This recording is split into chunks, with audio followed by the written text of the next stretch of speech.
You try with a federation, the whole thing end in confusion. CARICOM and then CARIFTA, but somehow a spelling disaster. Mr. West Indian politician, I mean you went to a big institution, and how come you can't unite 7 million? When a West Indian unity, I know it's very easy. If you only rap to your people and tell them like me, them is one race, The Caribbean man, from the same place, the Caribbean man, that make the same trip, the Caribbean man, on the same ship. the Caribbean man. So we must push one common intention, it's for a better life in the region, for we women and we children. That must be the ambition of the Caribbean man, the Caribbean man, the Caribbean man.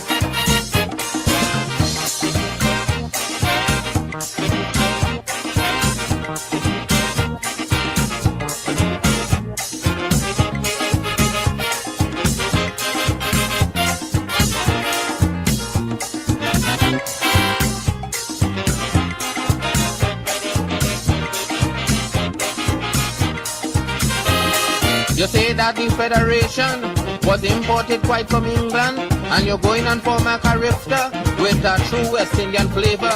But since CARIFTA started running, morning, noon and night all are hearing, it's just money speech them Prime Minister giving. But I say no set of money could form a unity. First of all, your people need their identity like one race, The Caribbean man, from the same place, the Caribbean man, that make the same trip, the Caribbean man, on the same ship. the Caribbean man. So we must push one common intention, it's for a better life in the region, for we women and we children. That must be the ambition of the Caribbean man, the Caribbean man, the Caribbean man.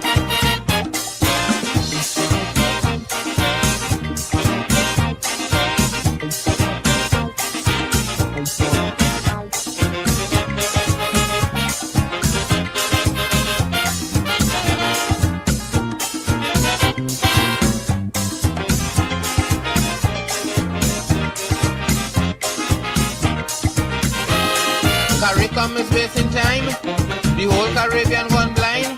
If we don't know from where we come in, then we can't plan where we go in. That's why some want to be communist, brother, some want to be socialist, and one set a religion to add to the foolishness. Look, a man who don't know his history, can't form no unity. How could a man who don't know his roots form his own ideology like one race, The Caribbean man, from the same place, the Caribbean man, that make the same trip, the Caribbean man, on the same ship? the Caribbean man. So we must push one common intention, it's for a better life in the region, for we women and we children. That must be the ambition of the Caribbean man, the Caribbean man, the Caribbean man.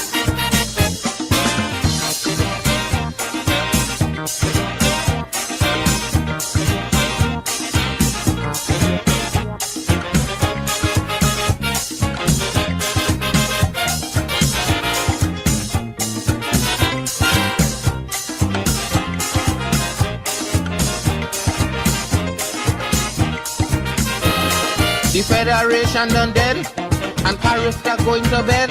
But the cult of the Rastafarian spreading through the Caribbean. It have Rastas now in Grenada, it have Rastas now in St. Lucia. But to run CARIFTA, yes, you getting pressure. If the Rastafari movement spreading and CARIFTA dying slow, then it's something them Rastas done that them politicians don't know, that there's one race from the same place that make the same trip on the same ship. So they pushing one common intention, it's for a better life in the region, for the woman and their children. That must be the ambition of the Caribbean man, the Caribbean man, the Caribbean man.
evening, ladies and gentlemen. Good evening, boys and girls, and welcome to the Marcia Week Show.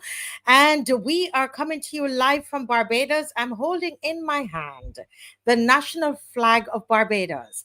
And you just heard the national anthem of Barbados. And we have a great show lined up for you tonight. Tonight, we're talking about citizenship for sale, the new colonialism in the Caribbean. Is it?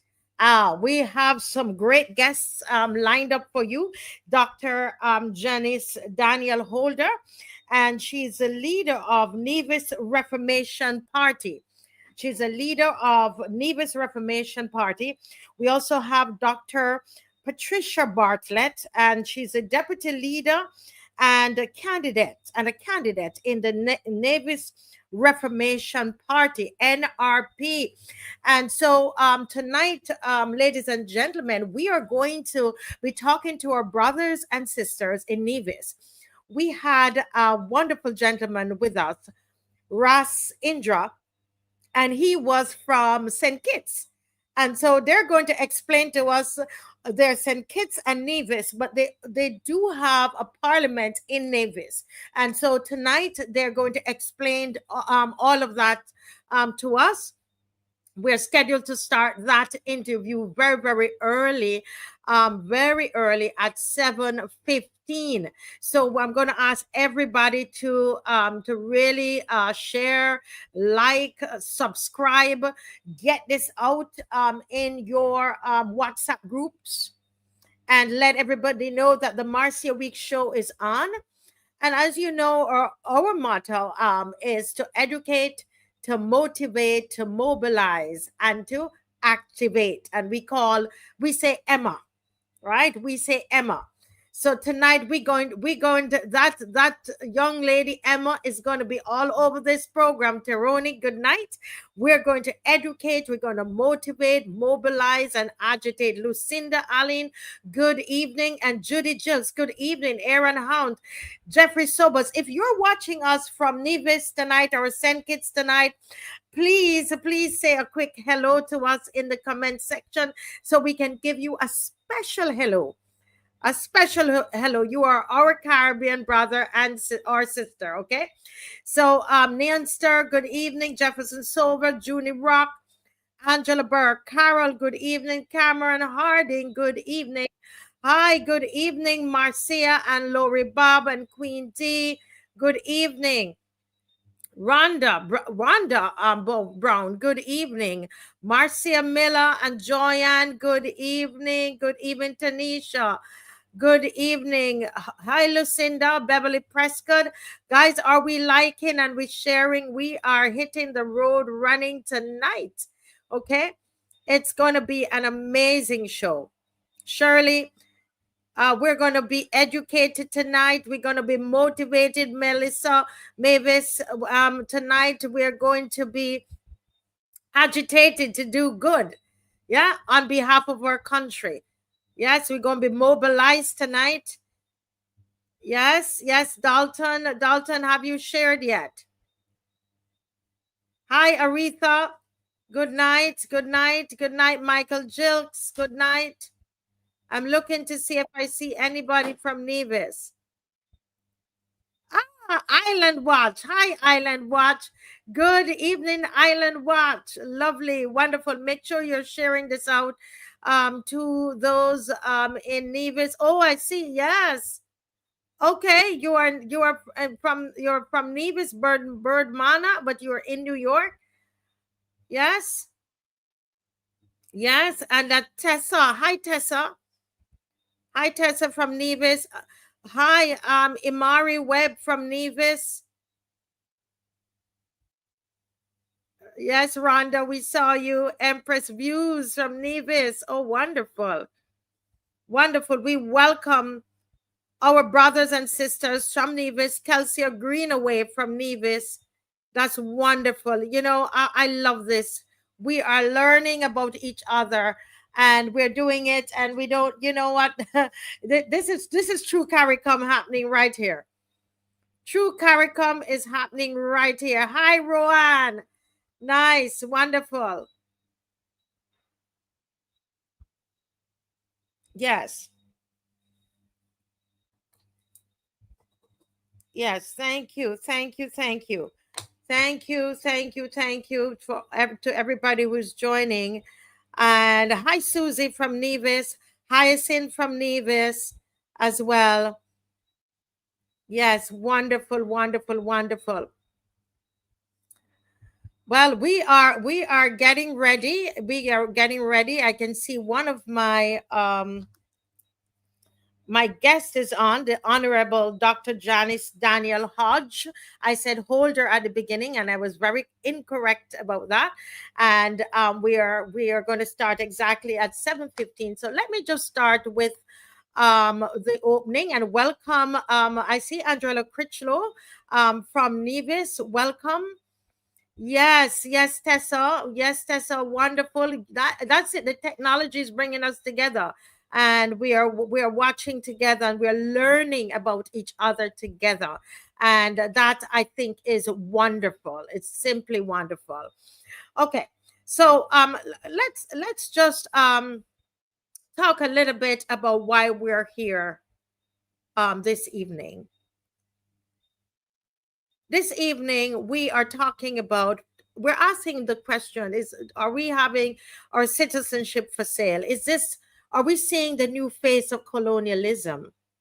Caribbean people, did we jump out of one ship into the next? Something dangerous is unfolding in the Caribbean, but most people haven't even seen it. It's from Nevis to Barbados, the future of our islands, our land, our sovereignty, and our very identity is being negotiated behind closed doors, one citizenship at a time. Once upon a time, colonial powers came with ships and flags. We would have read about that in history. Okay? Today, they come with money, passports, and promises of investment. In Nevis, foreign elites are proposing to buy a percentage of the island, creating a so-called free society where citizenship is for sale. And I know a lot of us, we heard about that and we're like, what? We can't believe this is happening. Well, we have, two wonderful guests from Nevis tonight, and they're going to tell us about this. But now in Barbados, through the new Citizenship Bill and plans for free zones, we're walking the same path.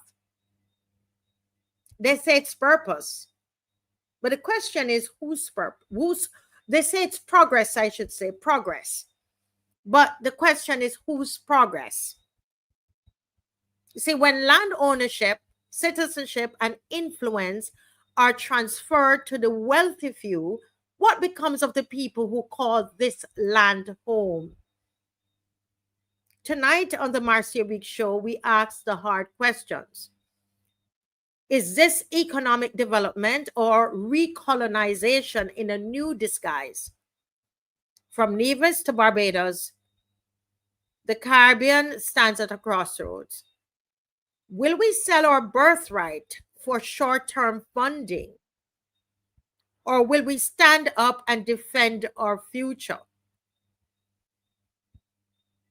Folks, this is not just another policy debate that is happening throughout the region. This is about who owns the Caribbean and who gets to call it home.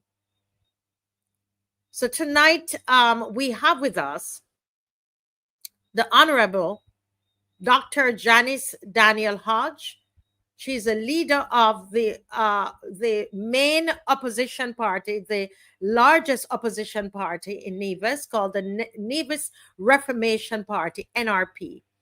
She is also the first woman to lead a political party in St. Kitts and Nevis. She's a banker, an environmental scientist, daughter of Nevis's first premier, Simeon Daniel. We also have Dr. Patricia Bartlett. She's a deputy leader and candidate of the Nevis Reformation Party. She's actually a vet. She's a community leader and advocate for youth, transparency, and development. So tonight, Barbados and Nevis, St. Kitts and Nevis. Help me welcome the Honorable Janice Daniel-HODGE. It's a long name.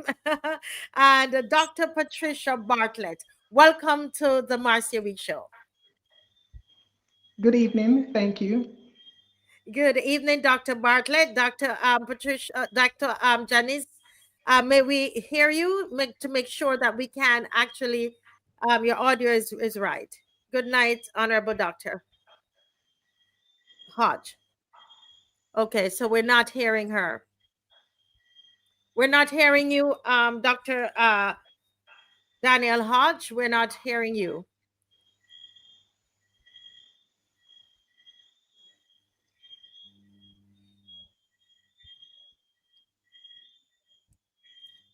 So we'll just have her. Hello, good night. I'm hearing something there. Hello, good night. Yes. Not hearing very well, not hearing there. But we're going to put her in the green room, and as we work out that little kink there, and we're going to start with Dr. Patricia Bartlett. Welcome, welcome, welcome to the Marcia Week Show. Dr. Bartlett?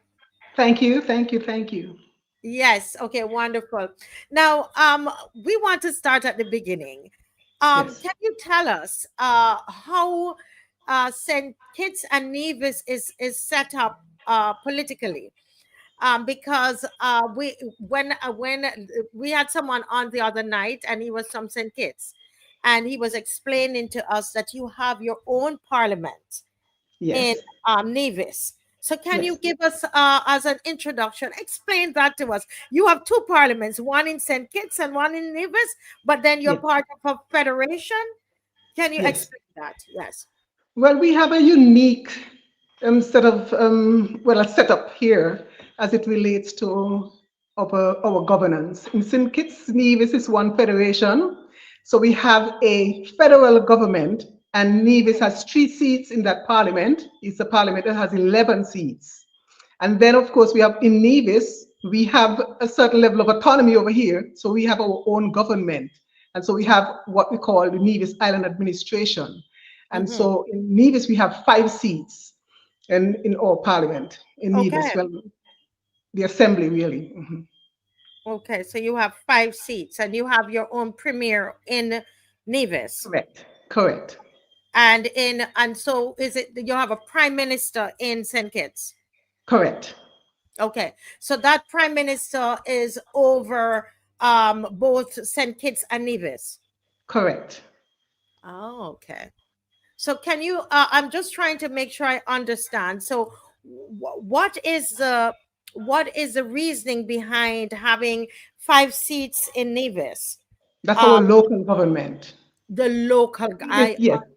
Okay. Uniquely, we have a local government in St. Kitts, but St. Kitts does not have a local government. The government in St. Kitts is actually the government of St. Kitts and Nevis. So we participate on 2 levels, whereas a Kittitian would just participate on 1 level. They're in the federal government, and they control St. Kitts and Nevis.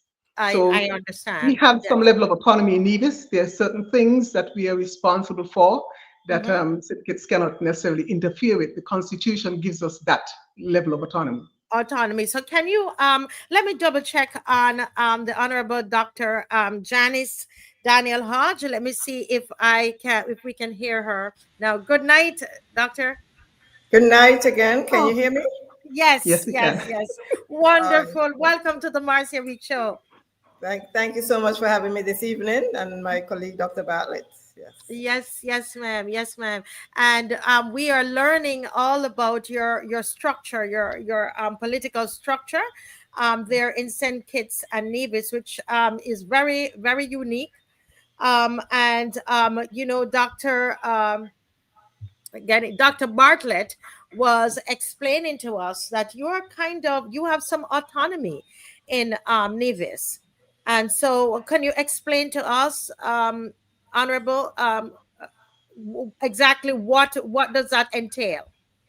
Yes, so based on our constitution, which was adopted at the time of independence, Mm-hmm. the federal government in St. Kitts has responsibility over certain areas for the entire country, St. Kitts and Nevis. Mm-hmm. And so, for example, when we look at matters such as foreign affairs, national security, maritime affairs, customs, etc., the federal government has the responsibility over the entire country, which is Mm-hmm. St. Kitts and Nevis.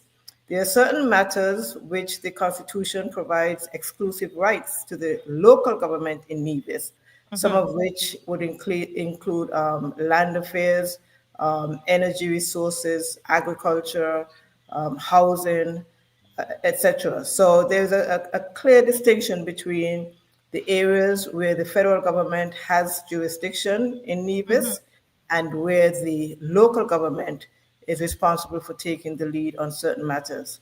And I think of interest this evening, it has to do with land affairs, Yes. because as the concern is with regards to what are we doing with our lands as it regards to whether or not we're not really seeing the value and we are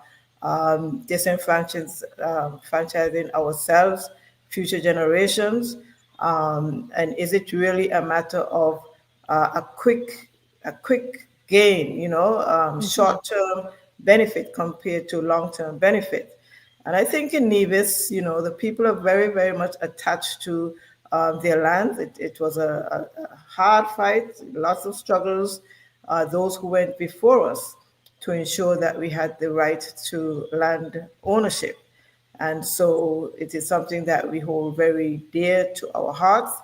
And I think one of the major concerns has to do with the lack of regard for the public opinion. And so when politicians are elected Mm-hmm. to represent and to serve the people, when they end up taking decisions that are not in the best interests of the masses, then we get major concerns. And so what we have been seeing is really a lack of transparency in terms of how the government is operating, in terms of how they're dealing with land matters. And so I can tell you, I mean, the concern that we have right now with the Special Sustainability Zone Authorization Act that was passed recently, this is something that, the people of Nevis, people of St. Kitts and Nevis, were really not aware of. We did not see it coming. Yes. And so back in 2023, 2024, you Mm-hmm. know, the lands were being purchased, and people, by all means felt comfortable to sell their lands because for whatever reasons they needed to sell their lands, people had no problem selling their lands. But But before you go on, Honorable Daniel Hodge, you said people were selling lands. So these are local people. So that tells me that a lot of the citizens in Nevis, they actually own land. that is correct. That is Okay. correct. Because There that is unlike a lot of our other Caribbean countries. So you own land, you own a piece of the rock, and then you are being asked by whom to sell the land. So people are being approached by a particular real estate agency here on Nevis to sell their lands, and people did not really think anything major about it. Those who needed to sell their lands would sell their lands. But then it came to a point where people felt that the real estate agent was being a bit aggressive, was being Okay. a bit forceful in terms of, it wasn't a matter of, well, I have a client who's interested in your property. It was almost as if, this is a matter where you really must sell your land. And so Mm-hmm. people began to ask questions. And after a while, we realized that the person who the real estate agent was working for to acquire these properties was really a billionaire, Bitcoin billionaire. And by the time people realized that, it was after the fact, so to speak. And so there are some persons who felt that if they knew what the situation was going to end up to be, they would not have sold their lands, right? And so the lack of transparency, people felt that they were betrayed. And it, whether it's a matter of coincidence or not, the real estate agent that was involved in acquiring these properties for the billionaire actually happened to be the wife of our premier. And so, No. Hold a second there. Hold a second, because you're going a little. That we need to pause there, because I'm here wondering who could be, working on behalf of this billionaire, because that's and betraying the people. That's what I was thinking, and I was not expecting you to tell me that is the premier of Nevis. That it's the wife.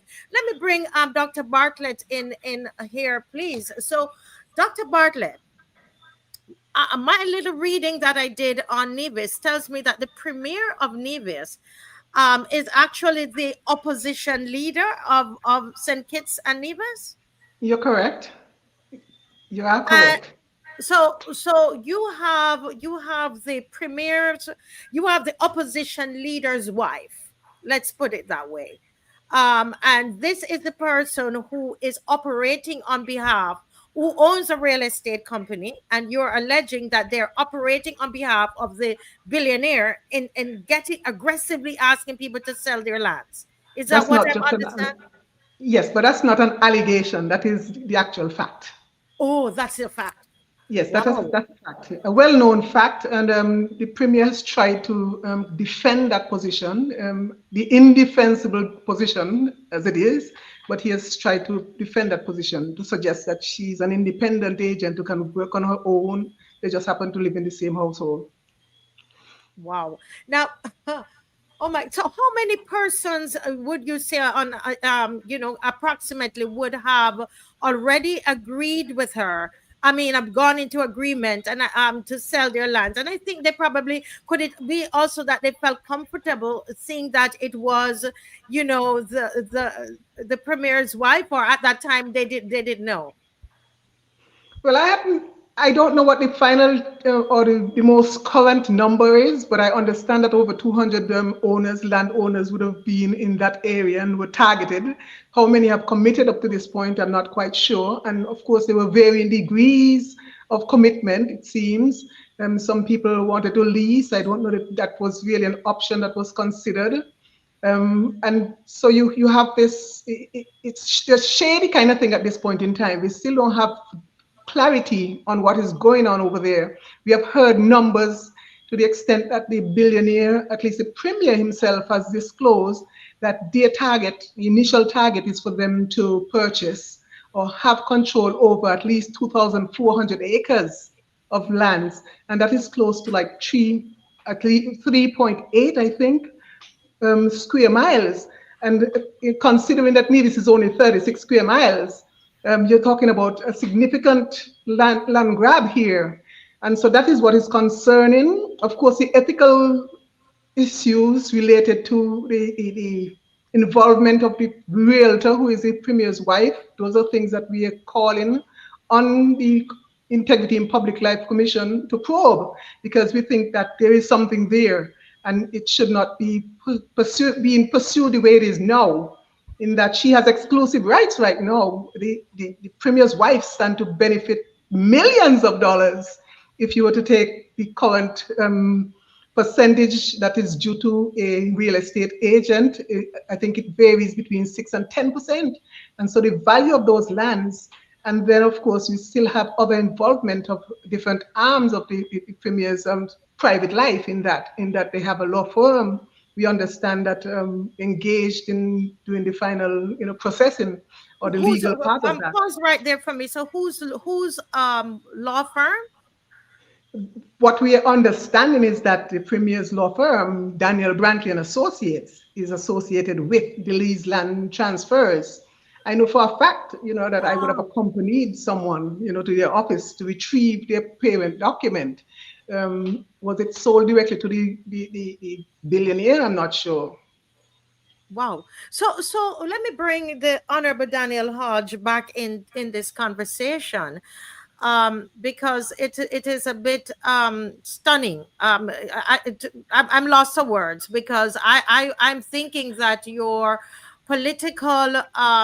opposition leader then would, this is something that they would be advocating against and standing up on behalf of the people. um you know uh, and so I'm thinking here, the question here, ma'am, is what do you think the purpose of this is? Why do you think this billionaire would want this? So looks like about 10%. Is it about 10% of Nevis here approximately? What is it that they want to do with all this land? Well, that is the question, because when it comes to investment and development, we have had development in Nevis for all of these years, without having the need for this new legislation that was passed. And the understanding is that based on this new legislation, which turns over some of the government's authority to the developer of the zone, the new legislation allows for the zone developers to be exempt from some of our local laws.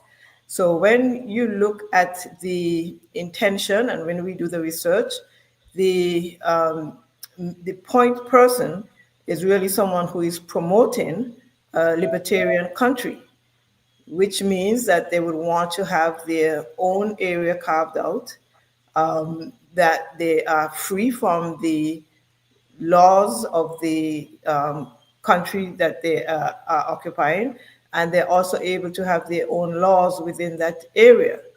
And so, what they would have indicated on their website and in different information is that they were really looking for countries where the government would have been highly indebted, and they would be able to provide some incentives to be able to help the government get out of debt in order for them to be able to have their own, as some people call it, a state within a state, their own sovereign enclave, because this is something that you would not be able to do elsewhere that easily.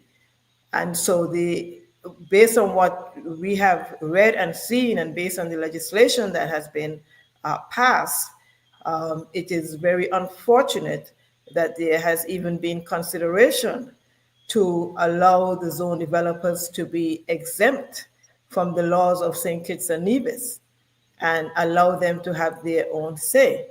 Yeah. And yes, and as a matter of fact, it has been disclosed that we're looking at upwards of about 10,000 residents who are likely to occupy that area.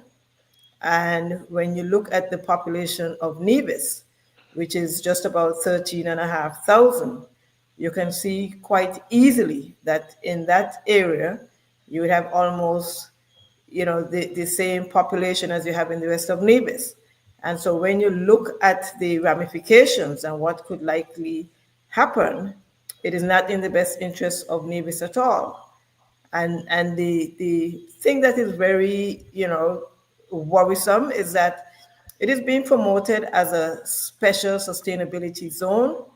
And from the onset, it does not appear to meet the criteria of a sustainability zone.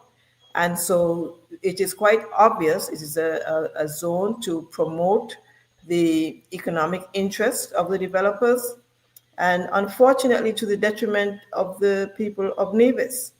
And so my party, we have taken great strides in order to raise awareness in the people of Nevis of what is happening. And right now it seems that there are really only two options: whether or not the legislation that allows this type of development to happen, we are asking for it to be repealed or for it to be struck down, because we do believe that it is unconstitutional. As I mentioned earlier, some of the constitutional rights that we have in Nevis with regards to our land management affairs would have been compromised by this legislation, because under this legislation, the Prime Minister of St. Kitts now has the ultimate say in approving the sustainability development zones. Under the Constitution, the ultimate authority is to be on the island of Nevis with the Nevis Island Administration and the Nevis Island Assembly. And so from that situation alone, where the ultimate authority lies with the Prime Minister, there are serious concerns with regards to that issue in particular. There are also some concerns with regards to some of the provisions in the legislation as to whether or not those are constitutional, whether or not the government can give up its control over the lands of St. Kitts and Nevis in the manner that is presented in the legislation.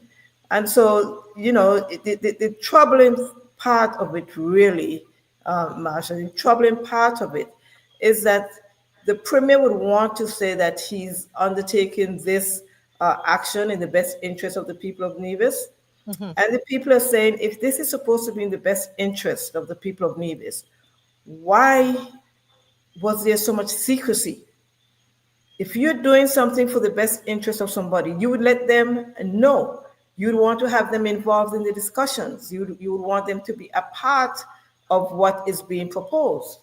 But we have arrived at the point where the Premier, unfortunately, has taken all the power onto himself and apparently has forgotten that the people elected him to represent them and not to represent himself. Oh boy. You know, I tell you something, Honorable Daniel-HODGE. I'm listening to you, and somebody put there, it's Barbados all over again. But we're not going to go into our business right now. We are so intrigued by what is happening, and we are thinking, oh my goodness, is this what they're preparing to do in Barbados? But let me get to Dr. Bartlett. Dr. Bartlett, I'm hearing that the mention is made of the people wanting this actual bill to be repealed, to be to be struck down. What are the steps that are being taken? Because if you're opposition leader, who should be advocating on behalf of the people, was in Parliament when this bill was passed. Isn't it law? Isn't it now law? He seconded the bill. Did the bill. So how are you going to advocate on behalf of the people? Do you have lawyers? What can the people of Nevis do? Dr. Bartlett? Well, the thing is, in the context of what has happened here, we can't limit it, and the actions can't be limited to just the population in Nevis, because they have far-reaching ramifications for the people in St. Kitts as well. We've already indicated to them that it is time for them to start wetting their house, because our house is on fire. Theirs going to be next, because the legislation covers special sustainability zones in St. Kitts as well. And with the overwhelming thrust that we see these billionaires taking, we are already hearing that there are properties in St. Kitts that they have, right on their horizon aiming for. But the people in Nevis, we have been agitating, we have been making sure that our people understand the issues, the legal issues. And so we've been on a campaign in trying to build awareness, and not just to the people in Nevis who are resident here, 365 days a year, but our diaspora, because they normally come in to vote as well. That is a very important voting bloc. And so we are on a campaign right now of making sure that people are aware of what is happening, what is likely to happen, the threat that this poses for us, the existential threat that this poses for us. Because we're talking about our population of just a little over 51,000 people. And we already have a public statement by the Prime Minister last year that in 2024, that the passports already sold under the CBI have already exceeded 50,000. And for them now to So, want to no, no, impose, no, no. Do you hold you guys? No, this is a serious thing happening in St. Kitts, folks. Folks, are you listening to what they're telling us? Are you listening carefully? Did you just hear Dr. Bartlett saying that the number of passports that have been sold are there? It's almost the same number as the entire population of St. Kitts and Nevis put together. Did you just say that, Dr. Bartlett, or did I hear something wrong? you heard exactly what I said, but what I wanted to, and I don't want to alarm you any further, but I have to give in full disclosure. This project is what they're suggesting now is that they can add an additional 10,000 CBI passports, because they're saying that's the number of persons who they are anticipating would be coming in to be settlers in that particular area of Nevis, the southern part of Nevis. And so that is troubling in itself. So we are saying that we are doing our part as the opposition in Nevis. We are making sure that our colleagues in St. Kitts, they need to start doing the same thing over there, and I recognize that a number of them have started. No, we have to appeal and make a greater push to get our lawyers, the people in the legal fraternity, to get involved, because we have made the case and we maintain that this is not a political issue. This issue transcends politics. And so we are appealing to those who are involved in the legal community Eternity, to yeah. join us in the fight. We are already seeing that we have some very notable cases coming out. We had a gentleman by the name of Charles Wilkin. He's well respected in the jurisdiction, and as well as Dwyer Astafan. And those people, once they start the ball rolling, we're anticipating that it would make it a little easier now that the ball has Yes. started to move. And so we're thinking that we're galvanizing enough people now to make the push.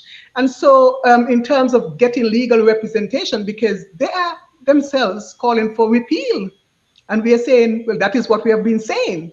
We have smaller voices, and with their voices blended with ours, we think that it is time now to mobilize the greater population of St. Kitts and Nevis, not just Nevis, because initially it started as if it were just a Nevis fight.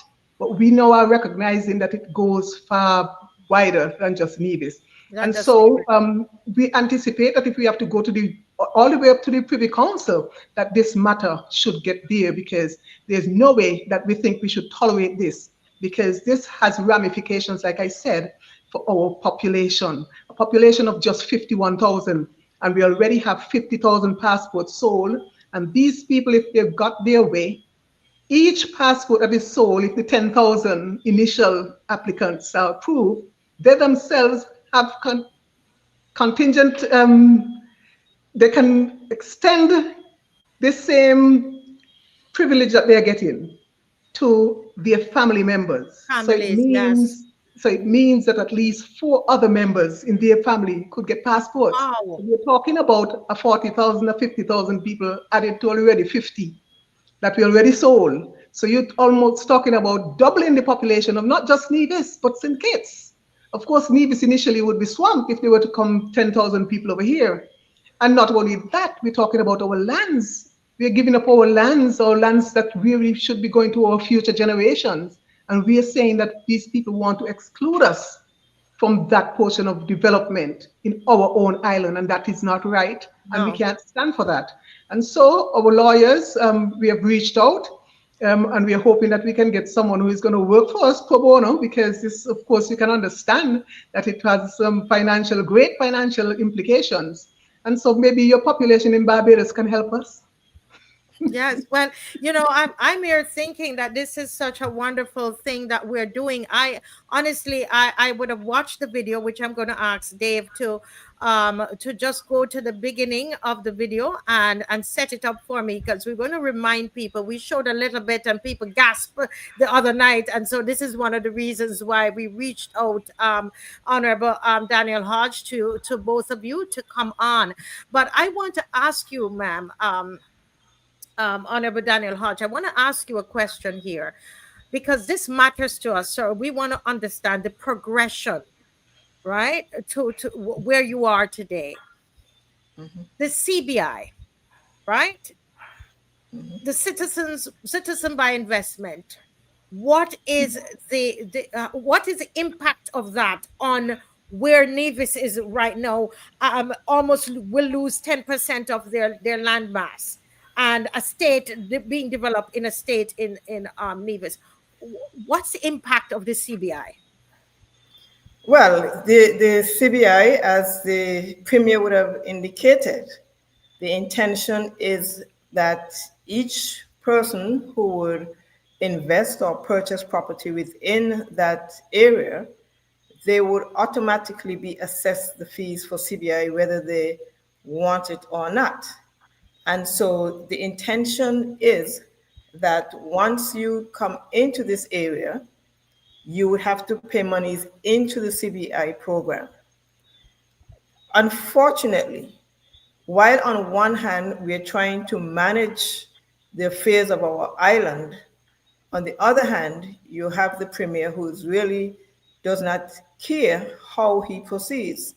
And so the question has been asked about the ability for these persons to vote in our local elections and our federal elections, because you can see quite easily that if you have 10,000 residents within this special sustainability zone, how it can impact our local elections, where we have a population of about 13,500 and maybe half of which are, within the voting age. And so these are issues that we must look at closely, because if they are allowed to participate in voting, if they're allowed to gain their citizenship, and there is no special exemption for them to not vote, then we can see where our area, our local elections can be impacted, and not just by them voting, but also by financial support and how they may be able to influence the elections. And so there is really a major concern. And when Dr. Bartlett mentioned, it's just a little bit over 3 square miles that they're thinking about occupying. When we look at what we're trying to achieve as far as sustainability and food security and being able to be self-reliant, when you carve out this amount of area for that type of development, Yes. it means that you have that much less to develop, whether it's in agriculture or some other means to protect yourself. And we have been looking at this in a very strategic way, because we know that we are vulnerable to hurricanes. Yes. And just for example, I can remember when there was a hurricane and the docks were damaged and the food boats were not able to come in. Mm-hmm. We must look at the amount of food that we are able to store to be able to sustain ourselves should we be impacted by a hurricane or some other natural disaster. And so, based on what systems we have in place now, it is very difficult to go from what you have now to what is being proposed. And I think the saddest part of this whole situation, I would have touched on it earlier, is that here we have people telling us how they would like to transform our island Correct. without the involvement of the local population. And so now, after the legislation has been passed, now after a proposal has been submitted, which you have Mm-hmm. seen, now we're hearing about town hall meetings and consultations. I have to pause you there, Honorable Daniel-HODGE, because I laugh because this is the exact scenario that we have in Barbados. You guys, I have to slip this one in. You would have heard about the the free movement and all of that that's happening and so on. But it's after they started October 1st. Now they are going to have a joint select committee so you can say what you think and all of that, and the cart before the horse all the time. And so, but this bill was passed, you said, in late what, 2022, 2023? No. The bill was passed in August of this year. 11th of August. In August of this year. So what the people were unaware of the contents of the bill? Is that what you're saying? The first reading of the bill was July 31st. Yes. The bill was passed on August 11th. Wow. And on August 25th, the Premier gave a national address saying that he had received a proposal for the bill for the special sustainability zone that was passed just 2 weeks prior. So Marcia, there was can I jump in here? time. Yes, go ahead, Dr. Bartlett. I just wanted to add the significance of the date, because Dr. Janice DANIEL-HODGE just made reference to the date that the first reading was. And Yes. that was in the heart of what we call our Culturama, which is in the festival season. Nobody is listening to Parliament. Listen, Dr. Bartlett, yeah, I hate to do this, right? Please forgive me, guys. It's terrible when you're interviewing someone and you're interrupting, but I just can't help but do that, because we had the same thing. Barbadians, are you listening? This Mia Motley administration, these two bills that could change Barbados forever, with the citizen, they have this sneaking in, using different words and different terminology, but they're sneaking in a similar citizen by investment portion in the section of the bill. And that was right, I mean, just few days after the biggest thing we have here called Kadooment at Carnival. So I have to insert that, because that's important for us to see the playbook Barbados that's happening. Go back, continue, Dr. Dr. Bartlett. Go right ahead. Well, yes, I just wanted to underscore the points that my leader laid out. And what we need to do in the context of what has happened here, people need to understand that we have become so dependent on the CBI, and that is a problem. Mm-hmm. Because our CBI started in 1984, for those who are not aware. And so we have been going now for 41 years. Wow. And it peaked in 2022 when we got in from just the processing fees, $669 million. And of that, 60%, that forms 60% of the federal government's budget. 60%. That is how dependent we have become on it. And so in 2024, when the CBI collapsed, that is when the bottom fell out. We only, at that point, just collected $218 million. And so what that means is that we're in a mode of desperation. And I think that is what is driving this whole thing. That is what is underpinning the whole discussion as it relates to what is about to happen. And that's why we are saying that our politicians are tone deaf. But the thing is, their focus is on something bigger. And that is so unfortunate, because they have not been able to come and level with the people. Of course, we have to wait until the budget at the end of this year to see exactly how deep in the red not only the federal government has become, but the Nevis Island administration. And so it's a matter of desperation. These people at Destiny, they have not hidden their agenda. They themselves have said that they are targeting governments that are broke and are in financial crisis. And that is exactly the position in which we find ourselves today, because we have mismanaged the funds that we have collected from CBI over the years. If I may add, just in 5 years, between 2019 and 2024, CBI would have collected in just the processing fees close to $3 billion. And we are still today scrambling, cannot provide the basics for our people in terms of education, in terms of healthcare, in terms of our infrastructure. Because we are a people, we have lands, and that is the only resource we seem to have outside of our people and the potential for geothermal.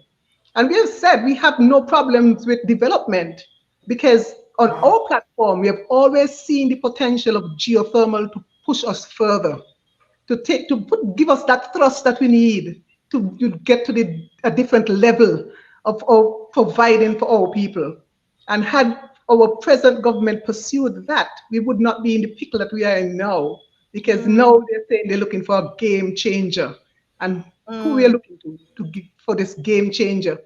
Billionaires who have no regards and very secretive about what they're doing. We cannot sit here today and tell you what the major economic activity on that piece of rock of Nevis that they have targeted, what are they going to be doing there? But they're advertising for jobs. Everybody wants jobs you can apply.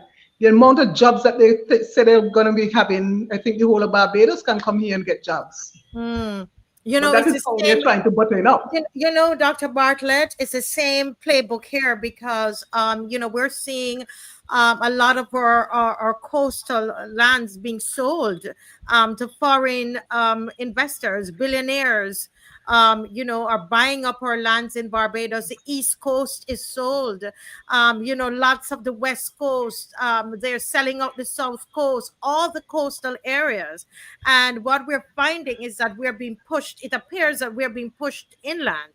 And a lot, I'm looking at your dates there, a lot of what happened to us, Honorable Daniel-HODGE, happened in the 2021, 2022, during the COVID period. They did a lot of things happen, very secretive, that happened. And then we got wind of it. You know, and so we're listening. And as Michelle is saying, do you hear this, Barbados? Do you hear this? This is a very, very serious situation that we're in. Dave, if you could just play a little bit before I get back to Honorable Daniel-HODGE, if you could play a little bit of that video so people will see the seriousness of these predators.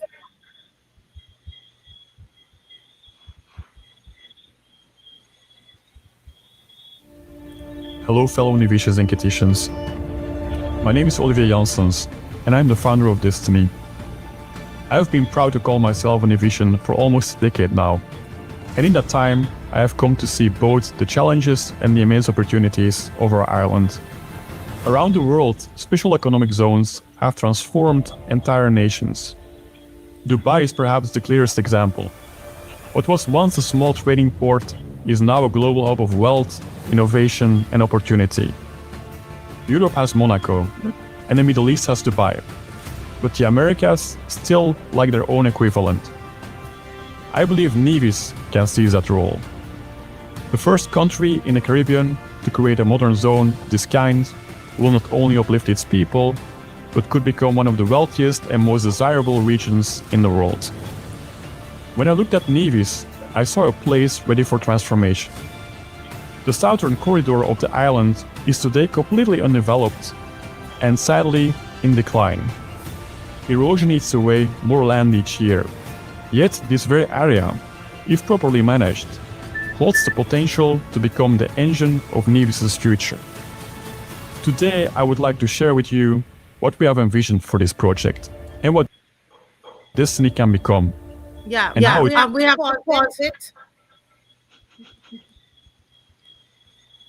Yes, the reason for that is the copyright, the music, because you know, they put on this music, all of this music now to draw us in and all of that. We played it the other night and we had a little challenge with Facebook, but we took the chance of playing it so that people will see, those who were not on the other night when we were on, I think it was Monday night, that you know, people will be able to see exactly, you know, what we're speaking about, Honorable Daniel-HODGE, and the seriousness of this, because this gentleman is very serious. He's talking about economic zones. I hear the word zone several times, modern zone. And I tell you, Honorable Daniel-HODGE, and he talked about Dubai. Our Prime Minister, I don't know if Dave can put it up, but she talks about a free zone, setting up a special zone for these elites. And so it seems as though, and we'll ask the questions on this show, are we going the way of Nevis? Are we going the way of St. Kitts? Is this what is happening to us? we have to pause on, sorry, we're taking a little of your time, because to ask about ourselves, because this is scary.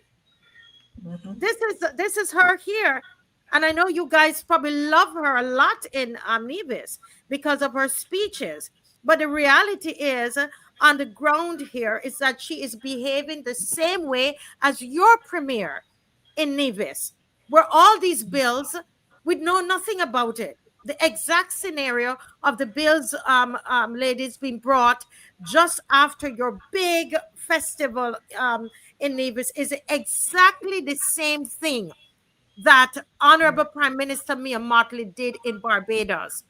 She is absolutely no different from the premier of Nevis, and I believe that is where we're going. But let me leave our business a little bit and ask Honorable Daniel-Hodge, do you have the support of the people? Do the people, do you call them Nevisians? Divisions. Nevisions. This man, he said he's been a Nevision for 10 years. You see, through the CBI. Why are you doing turning off with Nevision without accents? I'm sorry, I'm Jamaican. I went off with my Jamaican accent. I mean, and so what are the Nevisions saying about what is going on? I think across the board, we're seeing more and more divisions recognizing that where we're heading is not where we want to go. And it is quite unfortunate that we here in Nevis, the government, has not been able to put a plan in place, has not been able to express a vision and to indicate this is the direction in which we want to take Nevis. We have seen it over and over again, where people can come in and the government goes in the direction that they want to go, rather than saying, for example, this is what we want to do in Nevis, and we're inviting investors to come in and help us to accomplish this goal, right? And so you would have heard the gentleman indicate that he sees Nevis ripe for transformation. And he knows what he wants to do. So it seems as if the premier is just going along with this gentleman with regards to what he would like to see in Nevis. We're hearing it loud and clear. We love Nevis. Nevis has been known for its natural beauty for all of these years. And for somebody to come in and say, well, Nevis needs to be like Dubai, or Nevis needs to be like Monaco. This is not what the people of Nevis want or aspiring towards. And so the problem continues because the premier has not been able to set a clear pathway and attract investors to deliver what we would want in that area. And so it just about everything that you have seen. And I think one of the major concerns that the people of Nevis would have is that the premier has not been able to complete projects on a whether it's an acre or 2 acres, small projects, he has not been able to complete. We have had a hospital project that has been ongoing now for over almost 8 years, and he has not been able to complete that project. And so the question is, do we really want the south of Nevis, 3.25 square miles, to be caught up in a, incomplete type of project? Because without having that clear direction and people coming in and saying what they want, I will tell you, we know that most development proposals, they would require, under our existing planning ordinance, you can require a development bond, so that if you do not complete the development as you're supposed to, that bond can kick in to finish the development. Here, what we're seeing is that if the government does not deliver what they're supposed to deliver, the government can be penalized. And I am trying to figure out, what is it the government has to deliver that they can be penalized? And what do we have? When you're looking at 2,400 acres, and if the development is not complete, all of that would be under one person's control. And we have not seen where we can say we have proof or evidence that this development can be completed. But the bottom line is, why is so much land necessary in the first instance? We have our Four Seasons Resort here, major employer outside of government, did not require any special zone. We know governments across the Caribbean, they would provide different concessions and incentives. You don't need new legislation for that. You don't need to, give these companies exempt from your existing laws. So how can we here be living in Nevis under one set of laws, and in this little section of Nevis, they're not subject to the laws of our country? So these are the issues and the concerns that we have. And while the Premier would go to great lengths to tell you that the legislation does not speak to the word sovereignty, right? When you look at the legislation and all of the provisions, it adds up to having a state within a state. Mm-hmm. And the unfortunate thing is that this legislation was just passed in August. No legislation has been developed, no guidelines, no standardization. And so it's as if the Premier is just taking this project on a sort of ad hoc basis and make up the rules as he goes along. And so what happens when a next application comes in? There are no guidelines, there are no standards to say this is how we would develop special sustainability zones. So it's all going to be left up to a matter of discretion.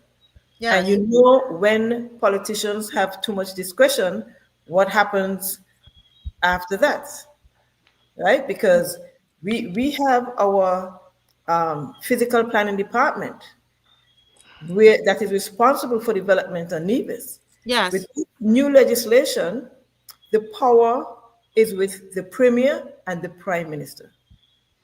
They are the ones responsible for making the decisions. Our planning department is out of the special sustainability zone development process. Explain, what do you mean? The planning, I don't understand what you just said there. What I just said is that based on the Special Sustainability Zone Authorization Act, yes, the proposal is to be submitted to the Premier. Yes. The Premier, he's supposed to establish an oversight body, which he has not done at this point. So he and his cabinet are the ones responsible for reviewing the proposal and then to make a recommendation to the Prime Minister. Right? Ordinarily, you want to develop, your proposal would be submitted to the Department of Physical Planning. Right, yes. And yes, so with these special zones, based on the legislation, they do not go to the planning department. I am sorry. Marcia, can I add something? Dr. Bartlett, you see me laughing here. And oh my goodness, Barbados, did you hear that? It's the same playbook. So in our case, our PM, she put herself over the planning, that physical planning department. Okay. So that, and she gives it okay on everything that comes to her friends. And oh my goodness, this is crazy. Continue, Dr. Let me just let Honorable DANIEL-HODGE complete what she's saying, and then I'll go to Dr. Bartlett. Yeah, so what I'm saying is, based on this new legislation, it has just turned everything upside down, because during the planning process, the public participation, public consultation would be mandatory for a project like this, and the people would have been involved before you get to the point of signing development agreements, etc. And so, as I said earlier, the public has been shut out. We only hear what the Premier wants to give, when he wants to give a little bit of information, and then he expects the people to embrace this development. People have been deceived from the very beginning with the sale of lands. People have felt betrayed with the passage of the Special Sustainability Zone legislation. And so whatever the Premier has to say now regarding the proposal, it's not trustworthy. People are not believing him because he has believe him. all of this secrecy leading up to where we are now. And we have seen that he's not able to deliver complete projects. And we have no confidence that he will be able to see this project through, especially when he has left out the technical persons that you would need to ensure that the necessary provisions are in place. Exactly. Yeah. Let me hear Dr. Bartlett. Oh my goodness, we went over time and I didn't even, because this is gut wrenching, ladies. Honestly, I'm without words. I am without words. I watched the video and I'm wondering, Dr. Bartlett, I was wondering if it's being exaggerated. But listening to you guys, it's worse. Dr. Bartlett, you had something you wanted to say. Yes, with all respect for your time, I just wanted to augment a point that my leader made as it relates to the powers of the Premier and the oversight body. What she forgot to mention was that the Premier he's not compelled to, but he may establish an oversight body. Wow. So legislation gives him, wide latitude on that one. So he not having the involvement of the planning department and having the option to may or may not appoint this oversight body. It means that essentially, chances are the billionaires are going to get what they want and no one would be monitoring what they're doing. Let me ask, this is basically what is set up here, because in Barbados, we have a one-woman show. We have a prime minister that is either directly involved or she's over probably about 7 ministries. Try to imagine that, okay? So she has her hands in everything. And in ours, we used to call it the town and country planning, and they have now changed it to planning and development. And so she has her hands in those, all the projects. So she sign off on all of these different things. So it's a very, very similar thing where it's a one-woman show. And in this particular instance, in Nevis, it's a one-man show because he doesn't even have to go to the oversight body. He may. And then he's bypassing your own planning and development. It is someone put I forgot the question I was going to ask, but someone had a comment saying, but it seemed to be a Nevisian saying that the people are unconcerned in yes. this. They're going about their daily lives and they could not care less. Is that I saw that. So if you would let me, please, I saw it and I flagged it and I wanted to respond to it, and I thought maybe in this summation that I would be able to do that. But yes, he said that people don't care. But it is not correct to say that people don't care. In Nevis, we have a very reserved population. People don't openly express how they feel about things. They would tell you in confidence how they feel about matters. But we are so confident that the people, and I know you asked the question about the sentiment of our people, how do they feel about it? And I'm telling you that I have the level of confidence to challenge the Premier to say, if indeed you think that the people really want your project, call an election. Then make that the only issue on the ballot. And let us call an election based on that, because I have the level of confidence in the feedback that I've been getting that generally Nevisians do not want this, not in Nevis, not in the diaspora. And the thing is, the person who said that people don't care, I know that he cares. He's a Nevisian, and I know that he cares. And there are many like him out there who care. And the problem is that I have with this developer is that he has decided that Nevis needs a transformation, and without consulting with us, he has decided what that transformation is going to be, what it looks like. I still don't know what his transformation is going to look like, but he wants to impose that because he has been a citizen since 2014. No, I've been a citizen since 1961, and I don't have that level. I don't have that level of bombast. I don't know exactly what my people want. So I speak to them. I have conversations with them. And that is why I want to be able to represent them, because I have an intimate relationship with my people. And so I'd be able to convey that to the wider world. But he's speaking on behalf of our 13,000 people in Nevis, and by extension, you have another it's 51,000 people in St. Kitts Nevis, and he's making that decision. And I've been offended when he made this statement. I was offended, and I know a lot of other Nevisians like-minded who have been offended by this position that he has taken, that the transformation that he brings is what we want without consulting with us. And then, if I may, and I see we're wrapping up, the concerns I think that any other jurisdiction should have as it relates to CBI is that we have some attendant issues associated with the CBI that should not be ignored. We have the issue of the easy access to our politicians, because the way this saga started, it seems to have started with not the premier himself being approached by an investor, but by his wife. She has no business in government, but the wife of the premier is the one who is at the genesis of what we're seeing today. And putting that aside, we have to make sure that we have, in Nevis, we do not have campaign finance laws. And so any other jurisdiction who are minded to go this way, those are the things that they must put in place, because we have fallen victim to those kind of things. In addition, there have been no quotas associated with the number of passports that we are selling here. And so from 1984 up until now, we have already sold, like I said before, 50,000, and there is no cap on how many more passports we can sell. And we have already addressed the implications of that for our elections and for the people who live here. And in addition to that, and it will be my last point, there's no limit on the acreage that any person could buy as a citizen. And so these people buy citizenship, and then they buy the lands. And so that is the case that we've been making, that this is an existential threat to the people of St. Kitts and Nevis, not just Nevis. Thank you. But oh my goodness.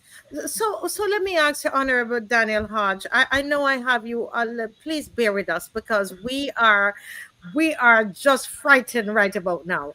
Honorable DANIEL-HODGE, what's the makeup of your opposition? How many do you have in St. Kitts, and how many do you have in Nevis? Because I'm saying, if this bill was passed in weeks like that in Barbados, we only have our, we have the one person who crossed the floor, Honorable Rod Thorne, and so I want to know, Honorable, tell me.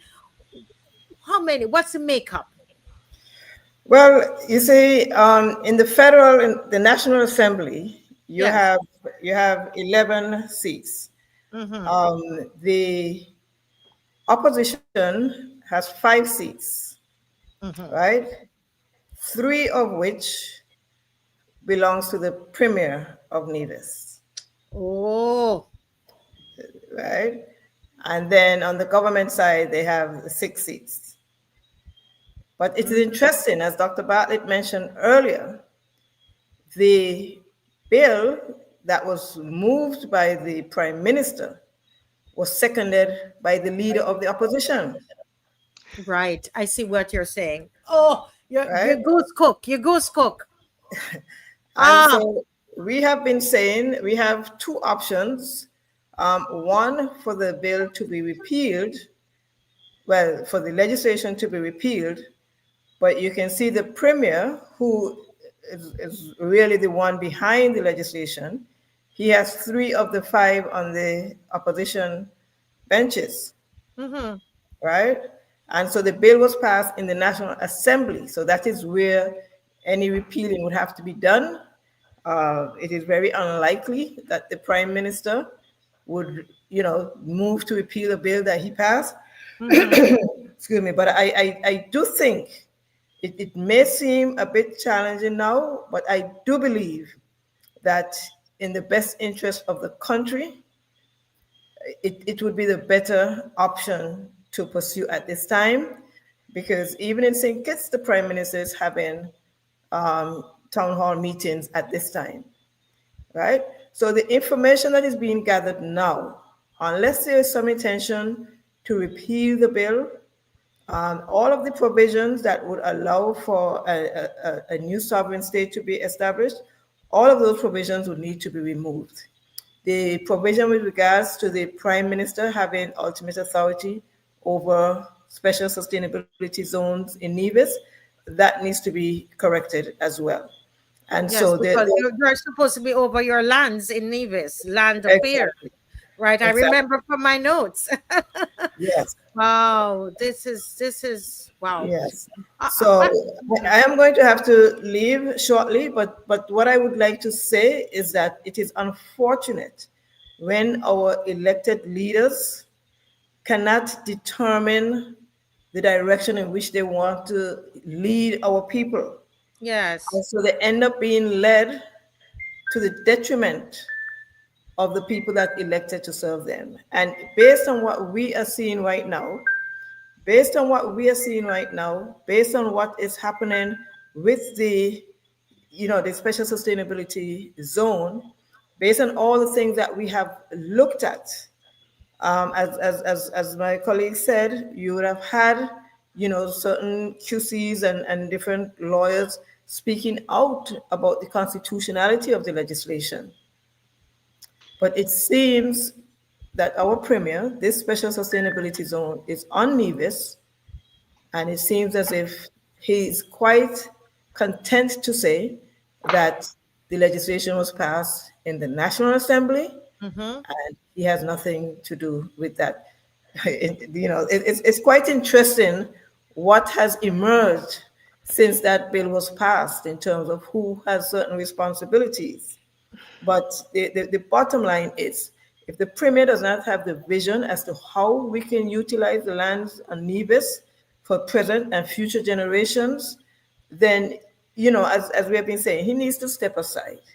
Because if it is that you cannot attract the type of investors that would bring the type of development where you do not have to go down this road, then you need to step aside.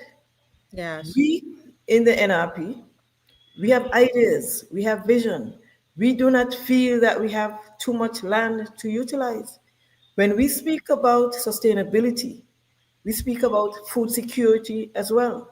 We mm-hmm. speak about our current and future generations having the ability to own their homes, having a certain standard of living here on Nevis.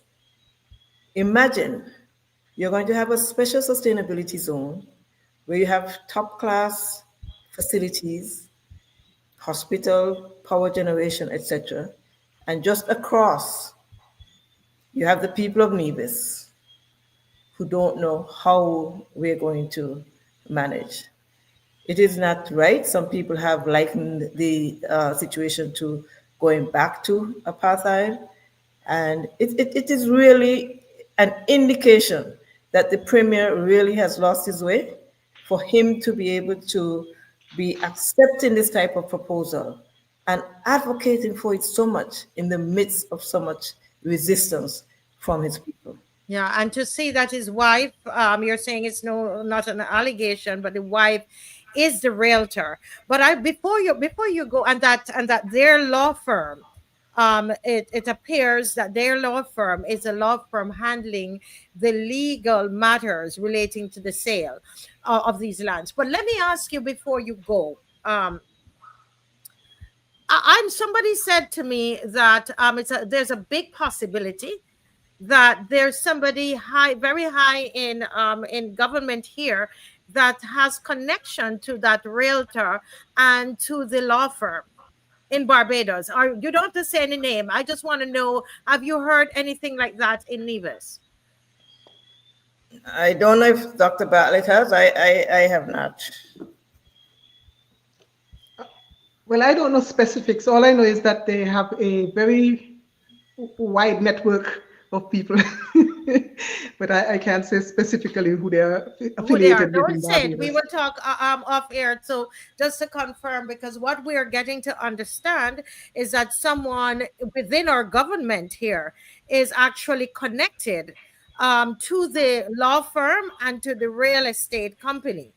Well, I that don't know. is involved. So you guys, you don't have to say anything. We can talk off air, but that is what we are getting to understand here in Barbados. But ladies, let me say a big thank you. I know I had you over the time, and I have Zika John here going to join. And what we're going to do, we're going to continue to discuss this and to see in what way can we. I mean, we're learning from you guys, and is there anything that we can do to help? So we're going to continue the conversation, and we wish you all the best. Continue to mobilize, continue to educate, continue to motivate, continue to agitate. Okay? Thank you. Thank you so much for joining us tonight. Thank you, Thank sir. you. My pleasure. Thank you. Wow, Zico, and before you join in, I want to say to people, stay, don't move. Don't move. Those of you are Kititians, Nevisians, do not leave. Bajans, don't leave. Let us talk this out as Caribbean people, because my grandmother has a saying, Zico, that say, today for me and tomorrow for you. Right, so those in Nevis, they were saying, "Oh, it's just a Nevis thing." Those in St. Kitts realized, "Oh my goodness, it's happening over here." And I believe it. I believe it has started in Barbados. Nobody can tell me that it hasn't started. It has started here in Barbados. And what we are getting, I see Mr. Bob is here. Let me bring him in as well. What we're getting to understand, gentlemen, from some sources, is that there are some key leaders in government, that's how we have to put it. Key leaders in government are connected very closely with the real estate company and with the law firm that is facilitating this takeover, I have to call it, of the People's Place, 10% of this, of Nevis, that they have connections, very strong connections with those persons in Nevis. I just want to put that out there. And you know, when we come with things that we got some information. It's just that we can't say names. Do you understand me? And that's what worries us and makes us believe, Mr. Bob, that there is something afoot in Barbados.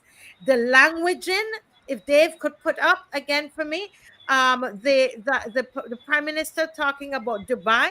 Remember, the gentleman in the video talked about Dubai. He keep using the word zones. Yes, and the prime minister of Barbados is talking about creating economic zones. Really, really, really. Let me go to Zico. Zico, what are your thoughts listening to this as a Barbadian listening? Good night, viewers. Good night, loyal opposition. Good night to the Caribbean at large. I mean, same script, different cast. I mean, wow. You know, we're seeing this copy and paste globally, you know, and it's really, really concerning. You know, listening to this, it was like, wow, you know, it really shows that this was something in the happening for quite a while, and we're not seeing it manifest. And this is the reason why we really have to have this discussion, because it's quite scary in terms of the direction that we're heading in. What about it is scary for you? What did you hear tonight? You said it's the same cast. Yep. Right? I wrote down some stuff while she was talking, because I mean, it was like, all right, let me start from here. All right. We started off basically talking about if this is colonialism. And I said, yes, it probably is, because colonialism, or you could say neo-colonialism, and it happens when a country or a sovereignty and cultures gradually erode under the guise of development and globalization, or even partnership. And we are seeing that happening a lot. You know, people coming in before, probably people use force, people use probably military force, but now we're seeing people coming dressed in suits, and people writing legalizations and bills in terms of certain things that are being passed, and it's not being passed for the benefit of our people, but for those abroad and for those who have different global agendas. And we are seeing that this here is a blueprint written for, especially for the majority of our Caribbean countries, which have tourism as its, you know, ideal, I would say ideal attraction. And this is where we got to really pay attention, because it's really and truly sad, because if we don't be careful and we are being forced or cornered by those who have international agendas, then it's going to hit on the everyday citizen like me and you. Yes, so correct. Michelle is saying what she saw that is similar to Barbados, the language, the buzzwords, that sustainability, right? The language, the buzzwords, like the zone, Dubai, policy making, and the policy making is the same. I want to, before I go to Mr. Bob, I want those of you who are Barbadians in the comment section to write in the comment section, what are the things that you found that were similar? What are the areas? What are the points that you found similar to the situation, the current situation in Barbados, where our coastal areas are being sold off? We see St. James, all of the west coast, the south coast. We see the east coast is sold off. Even the BDF is sold. That area is sold all over Barbados. Every coastal land. Well, at least I don't know about the St. Philip area here, but I know for sure the east coast, the south coast, and the west coast. Okay, those are sold off. And so, what are the similarities that you're seeing with the Nevis situation? As we go on, put it in the comment section, and I will read it. Thank you. Go ahead, Mr. Bob. Welcome. My Hi, goodness. good night, Ezekiel. Good night, Marcia. Good night to the members of the loyal opposition. I was listening as well, and for those of us who did Caribbean history, we read of the discovery of the West Indies by Europeans, Columbus, etc. Christopher Columbus, yeah. Yes, and some of us had a problem understanding that, but here we are today, seeing the invasion of the Caribbean, but from a different point of view. And I call it an invasion because we have governments agreeing to this, to allow these persons to come in and take over large prime property and lands, and then tell us, the people, that they are not subject to the law of those lands. We saw it happen right here in Barbados. And I'm asking if the PM has committed us in Barbados to what is happening in Nevis.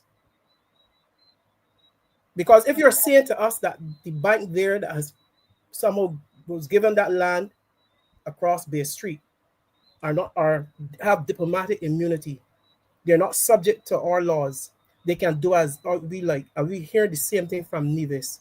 It is similar to us, and it's frightening, because how can you sell your land and then you're saying to me that if the government has given away its sovereignty as well? Because if you're saying to me that if the government does not live up to it, they can be penalized, what are you saying to our people? And I'm wondering what has been promised to our leaders that they would do such a betrayals like that without discussion. What was promised to them in their traveling? What has captivated them about Dubai?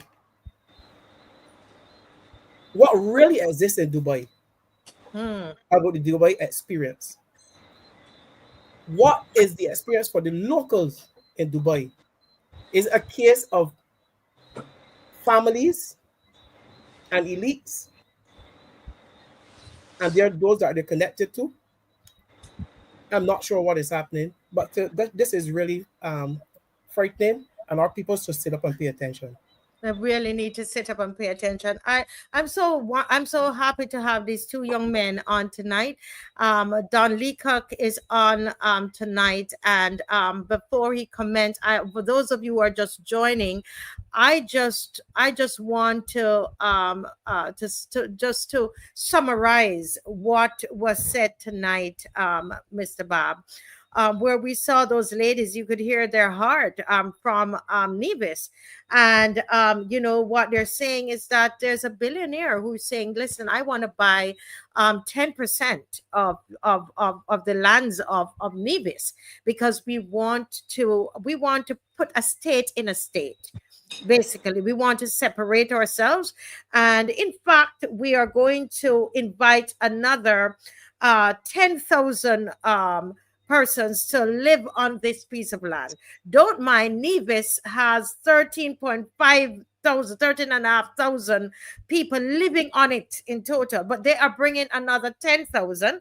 So through the citizen by investment, they're going to sell citizenship to people from all over the world to come to live in Nevis, and they will live on this 3.8 square footage of land, which is 10% of Nevis, and they're just gonna, and what they're saying, they're gonna create jobs, and this is gonna be like Dubai and so on. And we are just saying to ourselves, this sounds so familiar.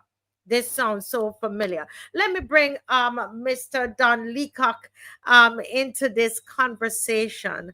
Don, good night, sir. Good night. As a born, bred Barbadian, what's going through your mind concerning this and the Citizens Bill and Immigration Bill? What's on your mind, sir? Well, I'm just listening to what you were saying about the Nevis project, Citizenship by Investment. I'm very against citizenship by investment, that any country should be doing it, whether it be St. Kitts, Nevis, St. Vincent, Dominica, all the countries that do it in the Caribbean, or anywhere else in the world, be it America, Canada, anywhere. I think that citizenship of a country is a very honorable thing, and you should really do things to safeguard that citizenship. Barbados, on the Citizenship Bill, is the strongest of those 4 countries that now are allowed the free movement. And that means that we're going to see huge inflows of people. We're going to see huge inflows of people on our social services, affecting our social services. We're going to see huge inflows of people, while we aren't going to see big outflows of people. There are not going to be that many Bajans leaving here to go to seek, quote unquote, a better life in Dominica, to go and seek, quote unquote, a better life in St. Vincent, to go and seek, quote unquote, a better life in Belize. All of these places have a far lower standard of living than Barbados. They have a far weaker currency. So you're not going to see Bajans really getting to benefit from this so-called freedom of movement. All we're going to have is lots of people coming into the country. I know you've mentioned that if a CARICOM national comes in, within 9 months of living here, they're able to apply for well, let me correct you. 6 months. CARICOM is 6 months. And then, like the Dutchman that you saw there, or somebody from Russia, if they come in within 9 months, the least, it's 9 months. I don't know if Dave can put that up on the screen, because in 9 months, we can have them coming in from Russia and have a... Go ahead. So international people can be citizens after living here for 9 months. They can apply. Yes. That's incredible. You see, these things are, while they will bring about a huge influx of people into the country, it's just about the right people. People said, oh yes, CARICOM nationals used to be able to come in before. And yes, that is true under the skilled visa program. That means that you had to have some kind of training, which means that you would be a benefit to society. You don't want people coming in that are going to be a net burden to society. People coming in that are going to go potentially on welfare and other social services that Bajans desperately need. You really and truly would like, if anybody to come in, it's the people that can't fill like those really, really high skilled jobs. So that used to be the case, and this is not the case anymore in Barbados. Barbados has one of the strongest passports in the whole world, forget the Caribbean. And if other countries see that we're just giving away citizenships willy-nilly to any and everybody, that's really going to have effect on, I think, the strength of our passport, the amount of places we need visa for, etc., etc. Yeah, I mean, this is, and the thing about the ZICO is that, as I said, the whole thing started with the citizens by investment, where they opened the floodgates, and now in Nevis they have over 50,000 people, citizens that have the passport through citizens through the CBI program. Think about that. I mean, almost the same population as St. Kitts and Nevis. Aziko, Jump right in there, sir. Yes, even when where that was concerned in terms of that topic, I had even wrote this. I had said for small islands like ours, power really leaves our islands. It simply changed farms. It once came through plantation, now it comes through property deeds and permanent residencies. Economic influences.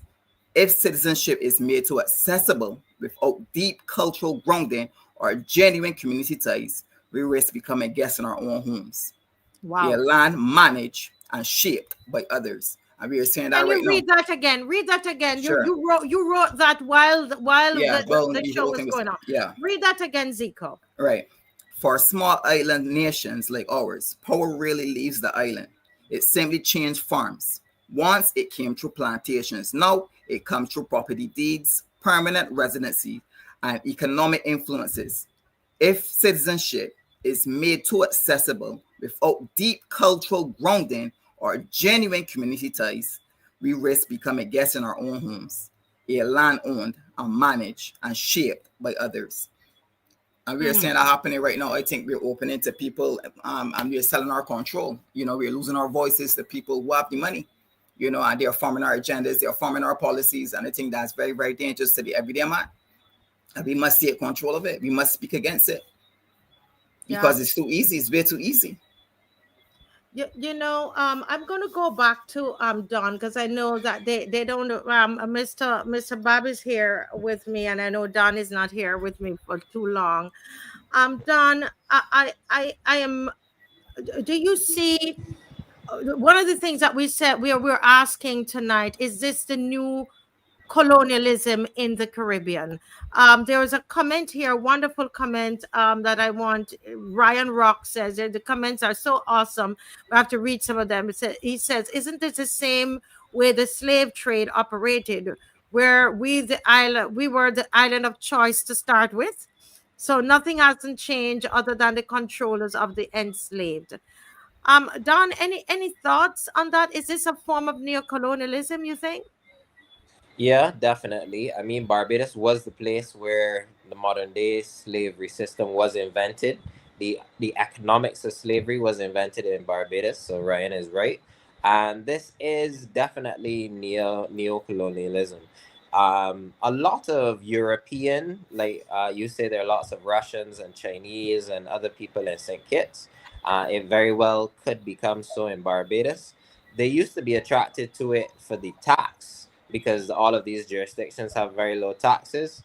And now it's even more reason to come. I think that Barbados is now going to have arguably one of the easiest pathways to citizenship in the whole world. In the whole world. But Don, let me just add something. You said something very, very important here because of the tax breaks. One of the things that is said, and it's in the article, unless the nation or Barbados today, they were wrong, but it says that the prime minister says that they're going to create what's called a free zone, and where they're going to have tax exemptions, tax holidays and so on for these people. So they've given them a passport after 9 months. This is anybody from Russia, India. I'm just choosing a country anywhere, Dutch, Holland, wherever. And they come in, and then they can live in the free zones. But continue. I just wanted to add that. Continue, please. No, I definitely need to research and educate myself on the free zones, see what they're all about in the proposed bill. And we just need to keep making as much noise as possible, continue the dialogue, continue the discourse, so that at least they think about this bill a little bit more. We would like this bill to go ideally to a joint select committee, just like previous bills. It will be on the 27th. So somebody like you will need to present. I wanted to, I always wanted to present. And Zico.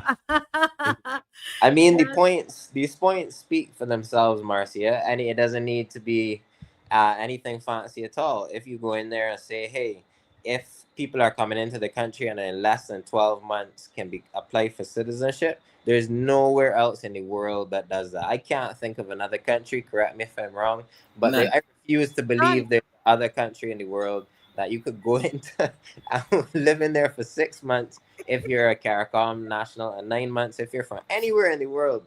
apply for citizenship. I mean, that would immediately open the door. There are probably tens of thousands of people living here in Barbados right now that have been here for more than 9 months, that live abroad, that they could just become citizens immediately.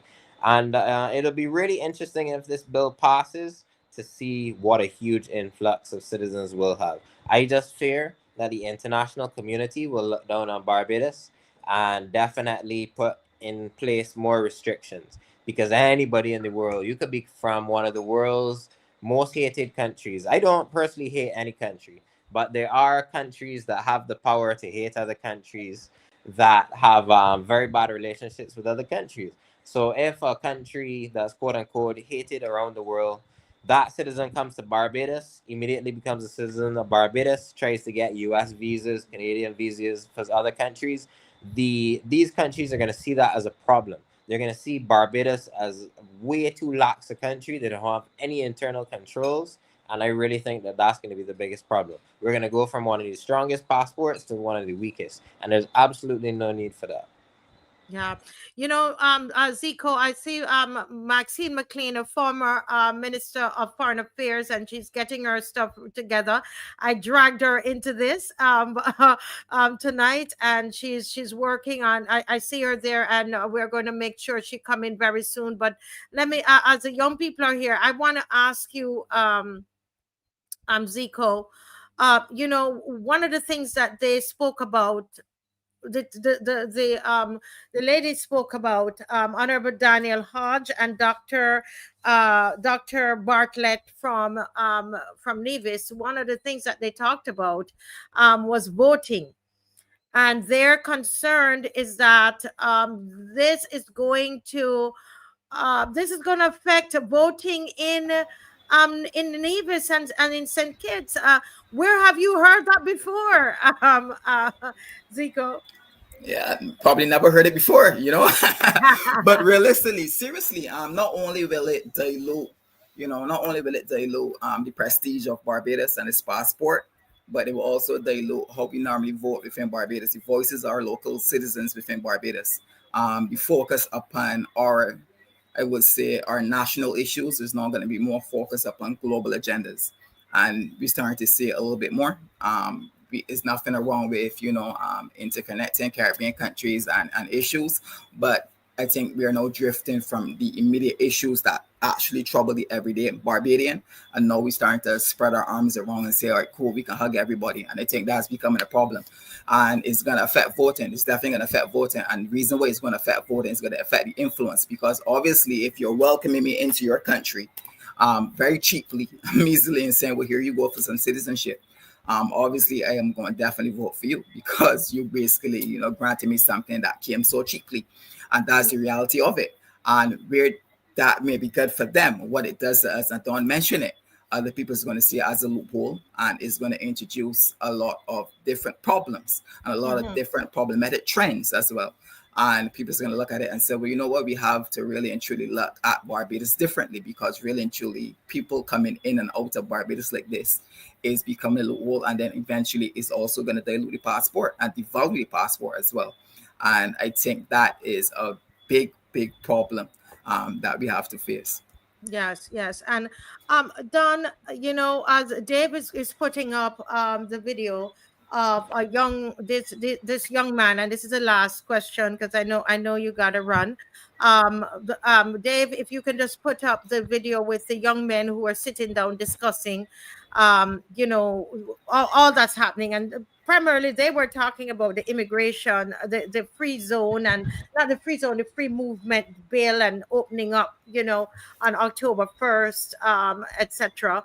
And so he's going to put that up. But before he does that, I want to hear your thoughts about the voting. Because the people in St. Kitts and Nevis, they are concerned about that, even though the Prime Minister here is saying, oh, you don't need to be concerned about that. But they are concerned about that. They can see the voter padding happening. Dominica concerned about voter padding. And it's a similar situation. Should we believe the Prime Minister that this is not about voter padding, Don? I definitely think that voter padding could happen. What if you really just bring it down to a common sense level? who are the people that would be leaving the country? The people that obviously are upset with the government, aren't getting government contracts, wouldn't be voting for the government if an election was coming. So let's just make it any example. Let's say a frustrated, unemployed Bajan he's not involved with anything to do with the BLP or politics at all. He's not getting any work. He tells himself, oh, well, it ain't making sense me staying here. Let me actually try and go to Dominica. He lands in Dominica. The government there welcome him with open arms, give him a little government job. He feel good with himself. Dominica election coming up in a couple months. He vote for that party. Same thing could happen here. A Vincentian or somebody from Belize, they could be sick and tired with the government over there, weren't planning to vote for that government or to plan to vote at all. They get here to Barbados. Mia welcomes them with open arms, get them a little government work or something, work that Bajans themselves don't even get, and now they're real happy, and the BLP have themselves a new supporter. So it really could be used to, the migration itself is going to help the current ruling parties. And all 4 countries involved have elections coming up within the next, 12 to 18 months at the very latest. So I really think that the migration of people, every single person moving into the country is going to vote for the current administration. So everybody's losses are everybody else's gains. Yes. Let me also just Miss McLean, get ready. Just give me a thumbs up if you're ready, Miss McLean. Okay, no thumbs up, so she's not ready just yet. Okay. All right, Dave, go ahead. Dave, can you play this video for me? Tell myself they're gonna move smart with this whole, open up the country thing and everything, The main issue was that people were saying, all right, everybody in contact with jobs now. But in the news outlets, they were saying, nah, don't worry. It's only the jobs that Bajans don't want to do, try to ease the pain and everything. That's such a life on the pit. Listen, it wasn't even about 2 days yet. And I see big and bold, I think it was CBC, Starcom Network. I see my man Halu scouting the vacancies. I said, listen, you feel that Halu easy? Huh? And don't give me that BS. That nobody don't want to work at your That nobody don't want to work at your fat. The lane. I have heard people time and time again say price. Exactly. You know what I'm saying? Pay good. Yeah, time and time again, people saying, boy, you play for Chivette. I hear about name. Let me even get an interview. But no, Halu over there scouting. Yeah. They did it in a funny way. I see Miss McLean laughing. Miss McLean, okay, I see the thumbs now. Before you guys, go, I know, well, at least I know Don has to run. Zika will have to tell me if he has to go. But Don, I'm picking your brain again before you go. Those young people, is it just a skit for them, or you think they're serious about what they're saying?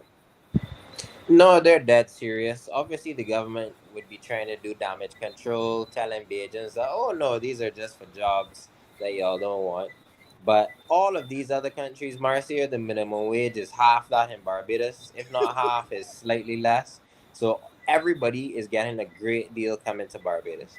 All they got to bring is their ID card. They get one of these new Trident digital IDs in our system, and they're good to go.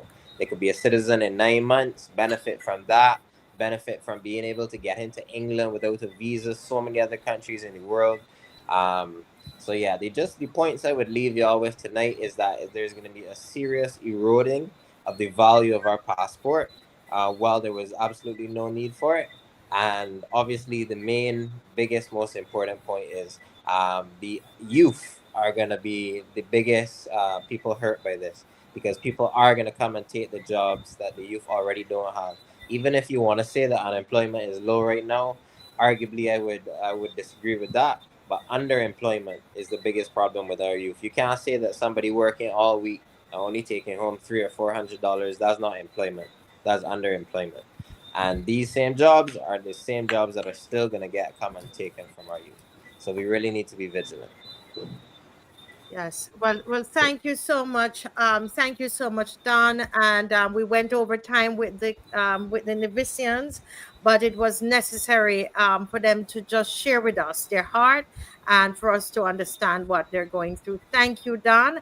I hope to see, I'm putting on the spot, man. I want to see you at the next March. The next March is the 25th. You're 25th. smiling. You're smiling. The 25th. I'm always smiling. Always Yeah. smiling. I know. Mm. Listen. The 25th, we need it. Zika was out there as well, and Mhm. he helped me. Yeah, I can't be out there running, doing this, and then on mic speaking. You need the younger ones, man. That's a Mhm. big truck. I can't. Me and Miss McLean can't be hopping on the truck and hopping off. Huh? No, We need the young men.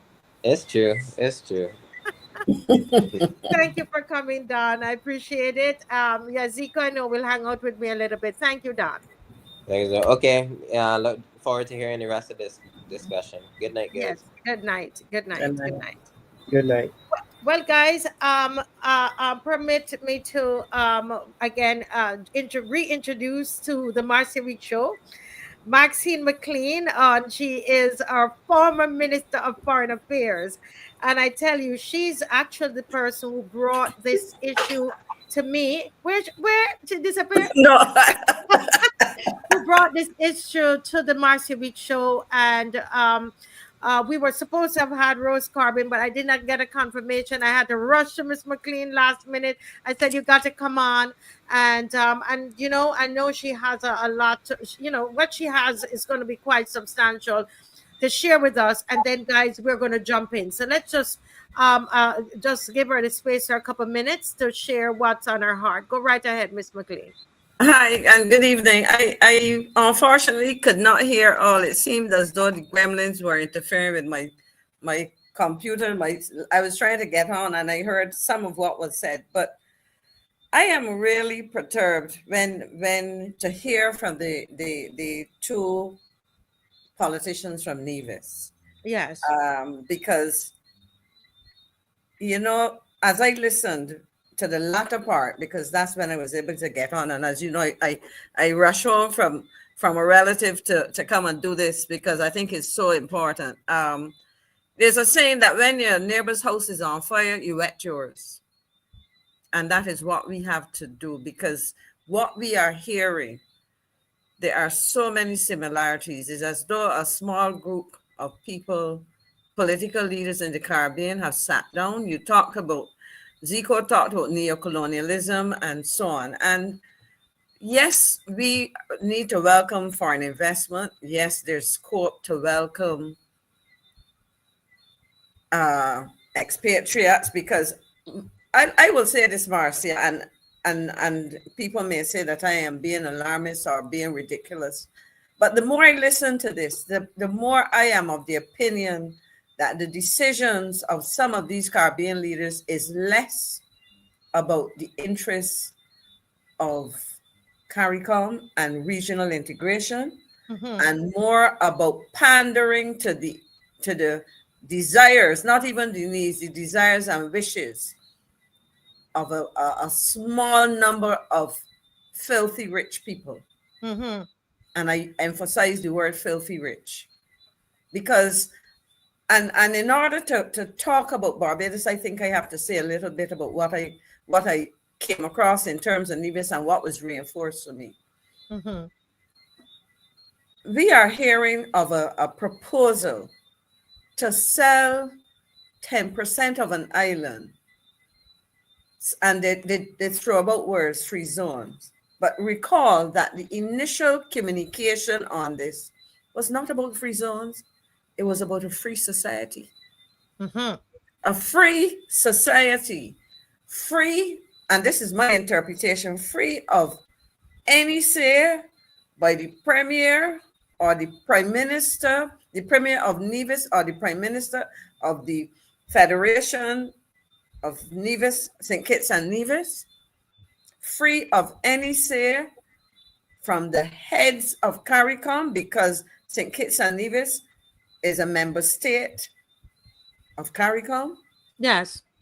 But at the same time, these are people who are buying privileges that separate them, but also integrate them. And let me say why I say that, because I think it is important to say that before I bring this back home to Barbados.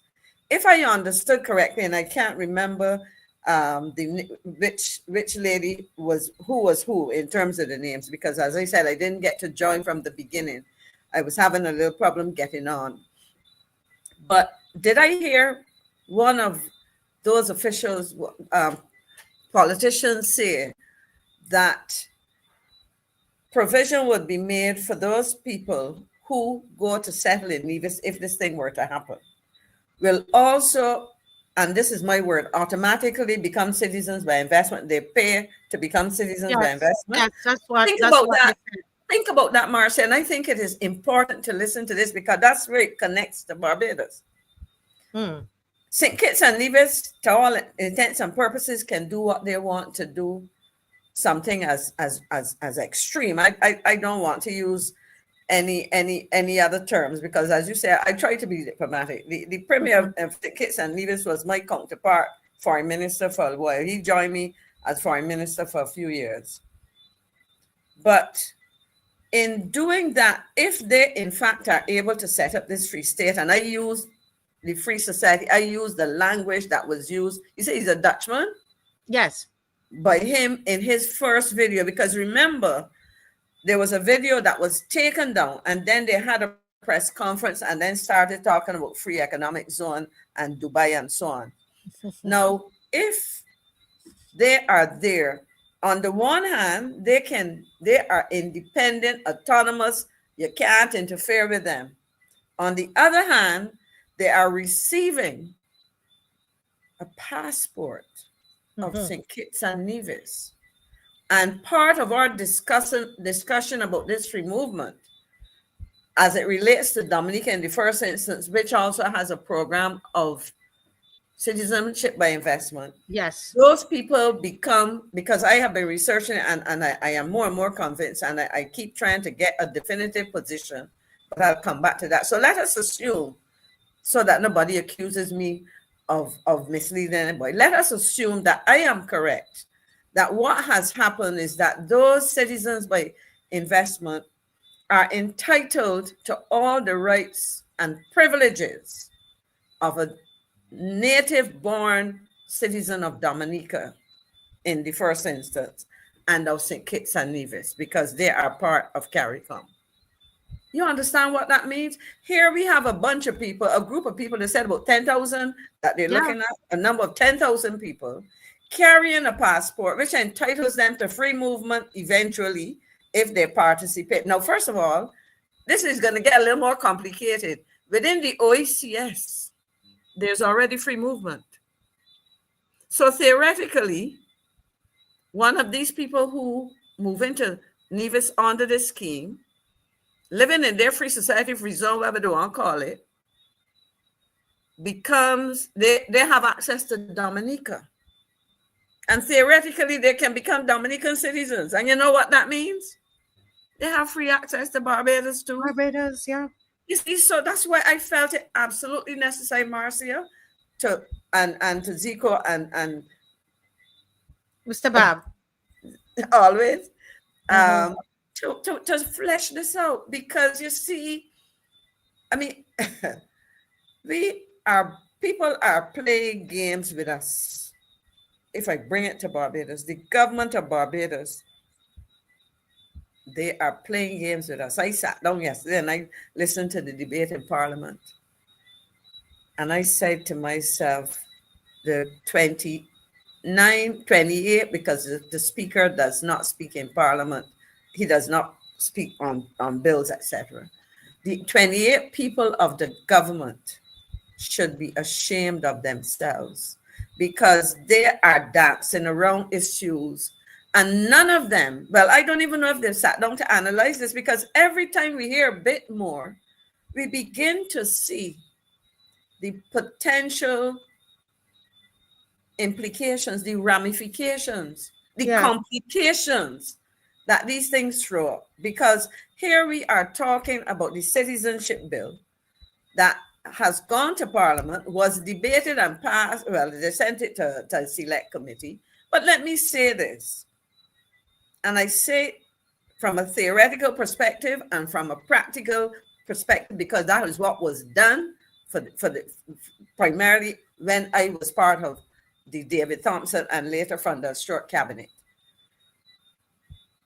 Bringing something to public public contributions, let me say that, should come at the stage of a draft bill, when you're drafting your legislation, not when you've taken it to cabinet and say it is ready to go to parliament for debate because we believe that it is ready. So all of this thing about sending it to a select committee and asking the public to contribute, that is still a case of the cart before the horse. That should have been done, and the input of Barbadians received, because you see, most people, based on the debate that takes place in Parliament, gets a sense of what is in a bill, gets a sense of what the issues are, gets a sense of how serious this is, gets an appreciation of the possible implications for that individual. You know, because as I listened tonight, I came here to talk about special entry permits as one of them, but these are the same categories of persons. And there's nothing wrong with a high net worth person coming into Barbados on a special entry permit. But think about it. There is a provision, and I'm going to walk us through that. There's a provision. Things are going to change from what used to be to what is proposed in that legislation. So let me just pause there a second to make sure that Barbadians understand what I said just now. And this is how I would summarize it before I start to talk about my concerns about special entry permits. As I understand it from the discussion I heard, and I challenge my former colleague, Premier Mark Bradley, to talk to us Bajans as well, because this is all part of CARICOM. Although, Marcia, again, you see, every time I say something else jumps out at you. St. Kitts and Nevis has taken a position that they are not yet ready to participate in free movement, because they may realize that they have bigger fish to fry in terms of the money that they're probably going to make from this arrangement. But let me say that my concern is that while we as Barbadians and citizens of Belize, Dominica, St. Vincent and the Grenadines are participating in what I would call a pilot run of free movement, we are doing so against the background or the backdrop of developments in sister CARICOM states that have serious ramifications for us. In the case of what we have heard of this plan to sell off 10% of Nevis, to create a so-called free zone, but which in the first iteration of communication between the prospective founder of this free state or this free zone was described as a free state, and he described himself as a libertarian. I want our audience to write that down. Libertarian versus liberal. A libertarian espouses a philosophy of no or minimal political interference in their public and private or personal lives. So in other words, you are talking about creating a free state within a state which says within this 10-mile, whatever, or 10%, not 10 mile, because Nevis is small. Smaller. Within this, when this 10% of Nevis, we gonna do what we like. And that is putting it bluntly, perhaps simplifying it, but that is what this man in front of me said in a communication that I still have a copy of, and I share that with you. What he came back after there were protests was to try to sweeten the pot, so to speak, to say this is what you will get, this is what you will get, and so on. Now, in doing all of that, we cannot turn a blind eye, because, as I said, while St. Kitts and Nevis say we are not interested in participating in free movement right now, St. Kitts and Nevis as part of the collection of islands called the OECS already have free movement. And that free movement means that any one of them, I mentioned Dominica, but they can also move freely to St. Vincent and the Grenadines. So that in essence, they can go to St. Vincent and the Grenadines, go to Dominica. I don't know what's the arrangement passport-wise, but again, in theory, they can end up with a Dominican passport or a St. Vincent and Grenadines passport and come to Barbados. Now, Prime Minister Gonzalez can tell me if I am right or wrong, because I know that he was not too keen on citizenship by investment programs. So we are looking at a situation where what has been communicated to Barbadians has been very little about, we were concentrating on the process, what happens, and at least my contributions in this discussion earlier, I was concentrating on the process, what happens when somebody arrives here, etc. But when we start to look not only at what is happening in Barbados in terms of our immigration, etc., legislation and citizenship and our free movement amendments and so on, we also have to factor into the equation what is happening within the other member states that can impact those countries that are part of this initial pilot, so to speak. Yeah. And that is absolutely critical. You know? Well, you know, Ms. McLean, just a thought, just what you've shared there of the possibility, you know, Mr. Bob, of someone, you know, getting a citizenship by investment in Dominica, become a Dominican, and then through that, you know, come here to Barbados, and in 9 months, we're talking about somebody who is a non-CARICOM citizen, and say they could have been from France or whichever country it is in Europe, wherever in the world, and they come to Barbados and they become a citizen in 9 months. And you know, some people they will be able to use that Barbados passport and get easy access to the US and the UK and, you know, different places. We saw the Ghanaian nurses who many of them came, were good friends of mine, and they told me clearly, this is just a stepping stone for me. They say, Mr. Bob, we're heading to the UK. We want to go here. We want to go there. But coming to Barbados makes it easier for them. Does it mean as a Ghanaian, they could come and in 9 months they get their passport? And therefore, so can you imagine the influx, the possibility of the influx of people that will come to this country, Zico? To get this powerful Barbadian passport. While Mr. Bob is getting his thoughts together to comment on that, I want people to also look on the screen that we put up some of the reasons why these governments are, we believe the governments are doing this, because it's a playbook, as Zico says. But Mr. Bob, what are your thoughts? Based on what Maxine said, I wonder if this was a purpose work by our government as the gateway for those persons to get into Barbados. Because when these people sit down and discuss, they look at all the pros and cons. I like to listen to Mr. Abrams. And Marcia, you think that if he tells the truth that you will vomit? Listen, we're going to deal with that after this. Dave, get that video ready, because we have to address that. Minister Abrams, that is coming up. I am looking at what you have on the screen, and I've made my notes as well based on what the ladies from Nevis said.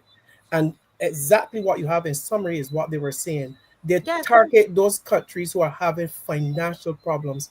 And this government has run us in a big financial debt trap. But you know, but before you jump in, let me get Zico, who's been sitting there a little bit. Zico, what are your thoughts based on what we have on the screen and what Maxine McLean, Miss McLean has said? You're muted, Zico. Thank you. Yes. I echo majority what she has said. I do believe in investors. I have no problem with people coming and modernizing Barbados to some extent, but we cannot lose who we are as a people. We cannot expand and by erasing, you know. Even when she was speaking just now, I made sure I put my notes right here as well. And I was saying this, right? Right. True development means empowerment, not dependency.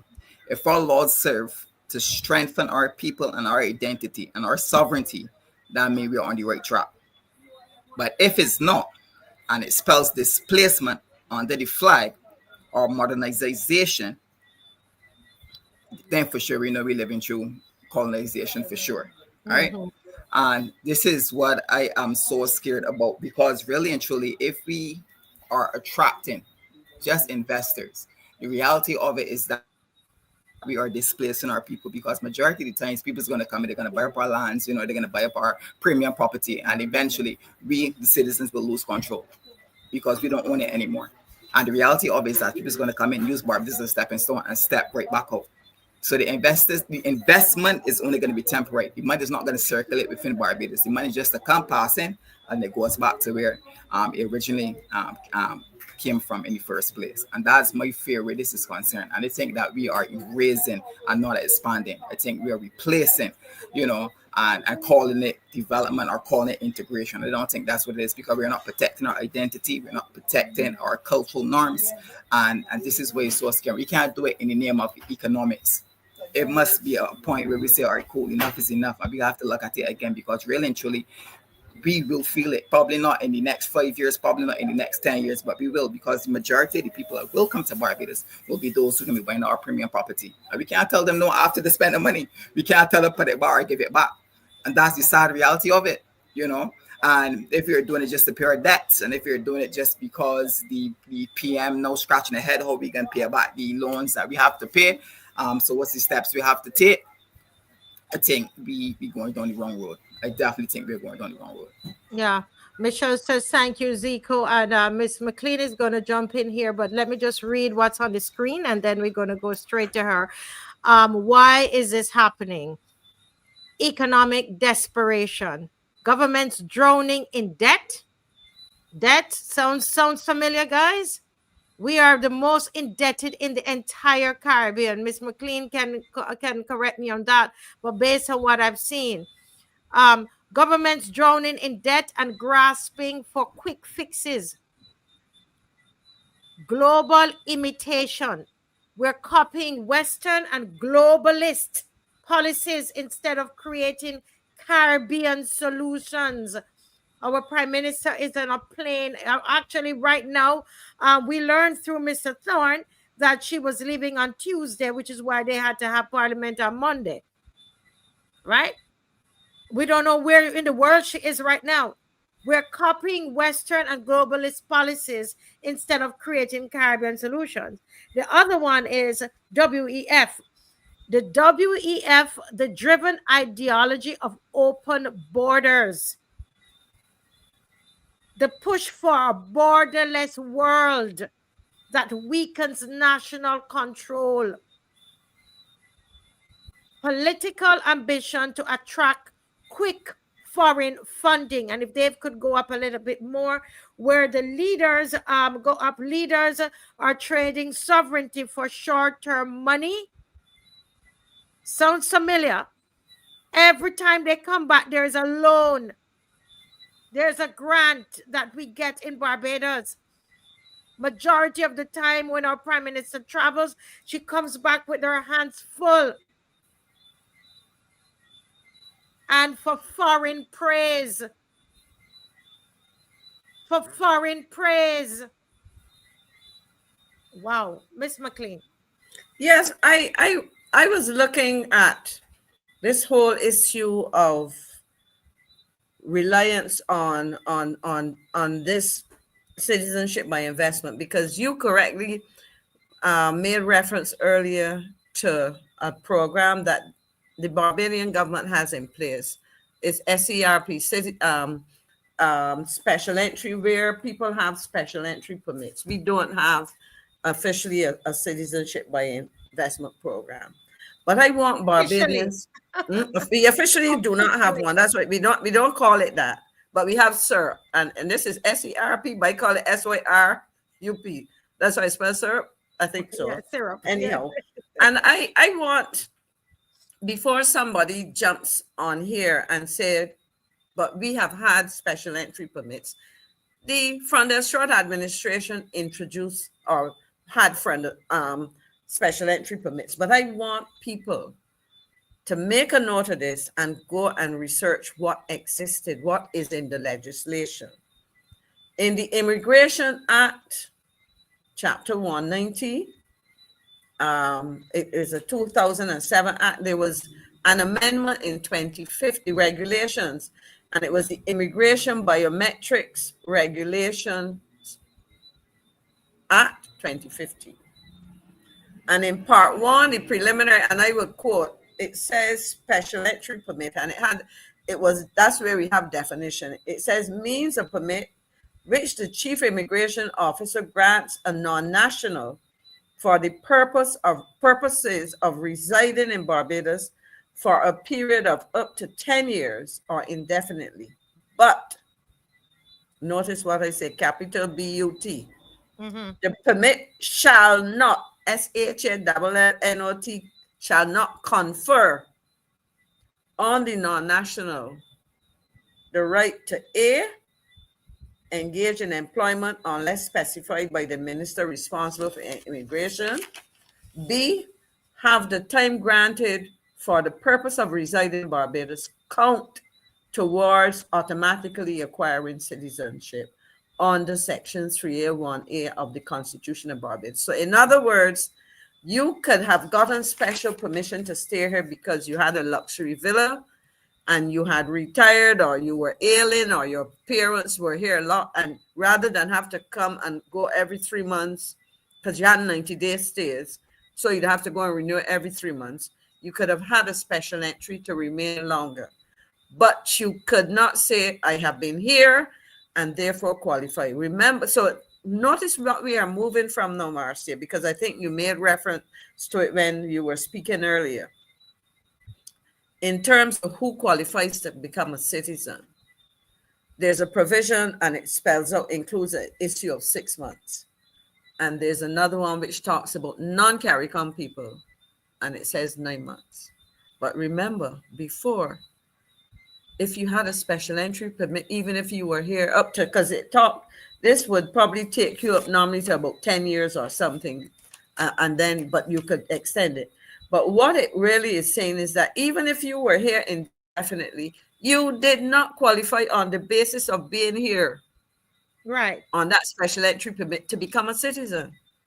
That is a fundamental change. Yeah, that's and a I big would difference. like the Minister of Home Affairs, the Minister of Home Affairs, the Minister of Foreign Affairs, and the Prime Minister and Minister of Finance to come and explain that to Barbadians. You see, this is what happens when you rush legislation, when you do not give people time to analyze draft bills before taking them to cabinet, before the Attorney General signs off. Let me back up. Before the Attorney General signs off and takes it and says to his cabinet colleagues, this bill, I am comfortable that it reflects the policies that we want to put in place, that it is properly drafted and ready to go to Parliament because it is doing and saying what we want it to say and do. And then the cabinet decides, okay, we agree with the Attorney General, and it is taken to cabinet and approved. And then the Prime Minister, as the person who oversees what goes to Parliament, will say, put it on the parliamentary agenda, let us take it and debate it and pass it. And I say to people, this is another complication, because the more you dig, the more you recognize that the kind of changes that are proposed are extreme and could be very damaging. And I will swing back now to show you why we have to be careful how we do these things. If you get on a plane tomorrow, in fact, if you can get a photograph, I had one, but it was the file was too large. I couldn't open it on my phone. Somebody sent me a WhatsApp thing. If you go to St. Kitts now, I can comfortably tell you, you will see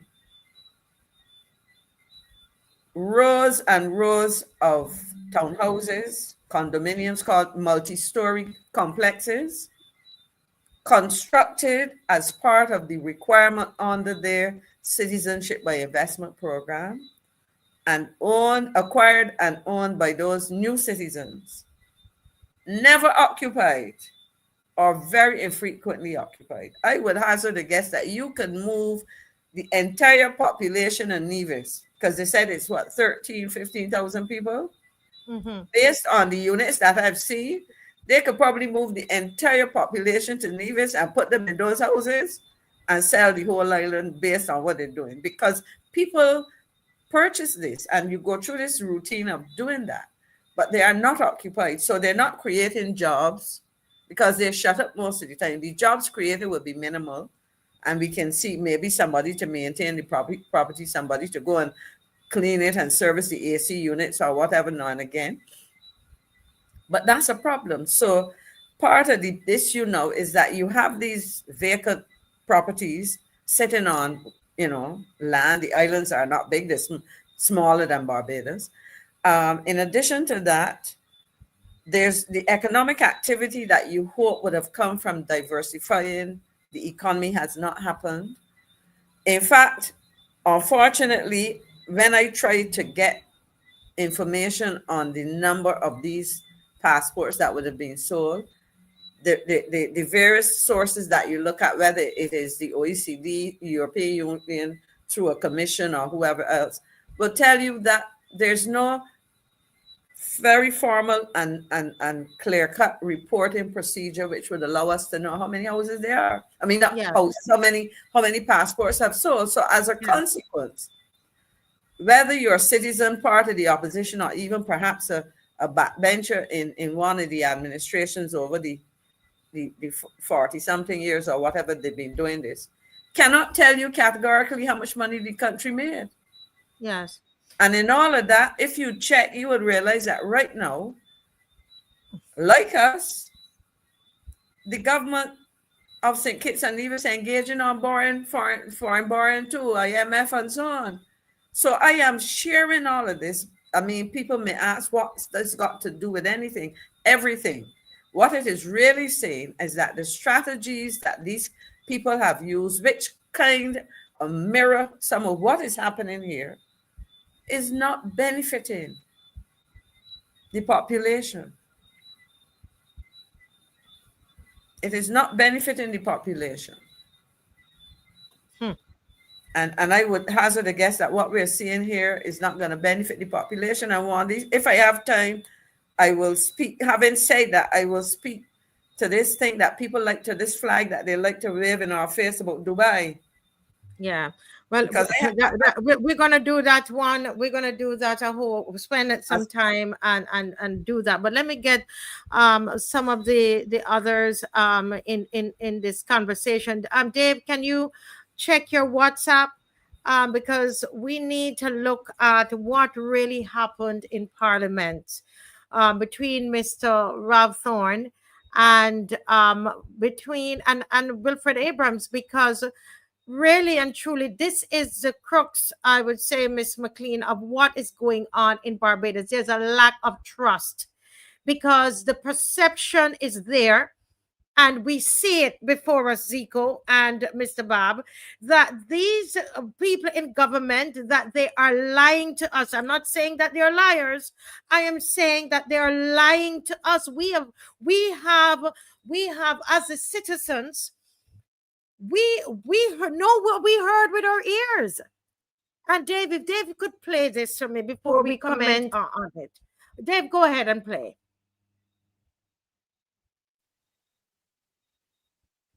And I will not let him forget this. And he can rise to his feet if I am misquoting him. He said to the media, and it was broadcast to the world, that the young university graduates, if they can't find work here, let them go. Let them go and look for work in St. Vincent, Dominica, or Belize. You can get vexed, Honorable Member for St. Thomas, but look, Your Honor, he said that. This is a gentleman, and I insist that he's a gentleman. So The honorable member is misleading the chamber. If the honorable, sorry, that's the point of order. If the honorable member wishes to quote me, let him quote. I'm not going to give him my words. Let him quote me exactly. I assure you, that was not what I said. Okay. Barbados probably has the most educated workforce in the entire Caribbean. We probably do. We probably do. You could put a Bajan to handle most anything, right? Because we have a basic standard of education. Why are we so afraid to take that somewhere else? You can't find a job here. You got your degree, and people saying that they come out through you when they got degrees and they can't find a job. Okay, if you can't find a job in Barbados because that level is saturated, go to St. Vincent, go to Dominica, go to Belize, where there might be opportunities you do not even contemplate. What? Bro, what are you talking about, man?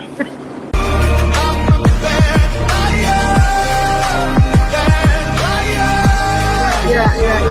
I may get strike for that. Let me stop that song. But leave that picture up there, Dave. Let me tell you something. I thought the same thing too. This is why you see, gentle people, viewers who are watching, why we need to have somebody we need to have strong opposition. You saw what is happening in Belize, where they have an opposition, but opposition is in bed with the government. And so we want to, in fact, we even have another comment from somebody from St. Kitts saying when they saw Mr. Thorne in Parliament, Zico, they said, no, that is what you call a good opposition. I know Dave will show us that before we go tonight. But really and truly, Zico and Mr. Bab and everybody, this is the problem we're having with the government. We cannot trust them. We knew what we heard, Mr. Bab. Jump in there, Mr. Bab. I told her, if this man tell the truth, he gonna vomit. Listen, and I read something by Marsha as well. Listen to what Marsha can. They don't listen to each other, you know. Truly embrace, she said that it's called on Barbados to truly embrace what we claim to enjoy and to guard against insularity and hatred. The simple fact is that these countries are not themselves overrun or overpopulated, such that they are all going to seek to flee and come to Barbados.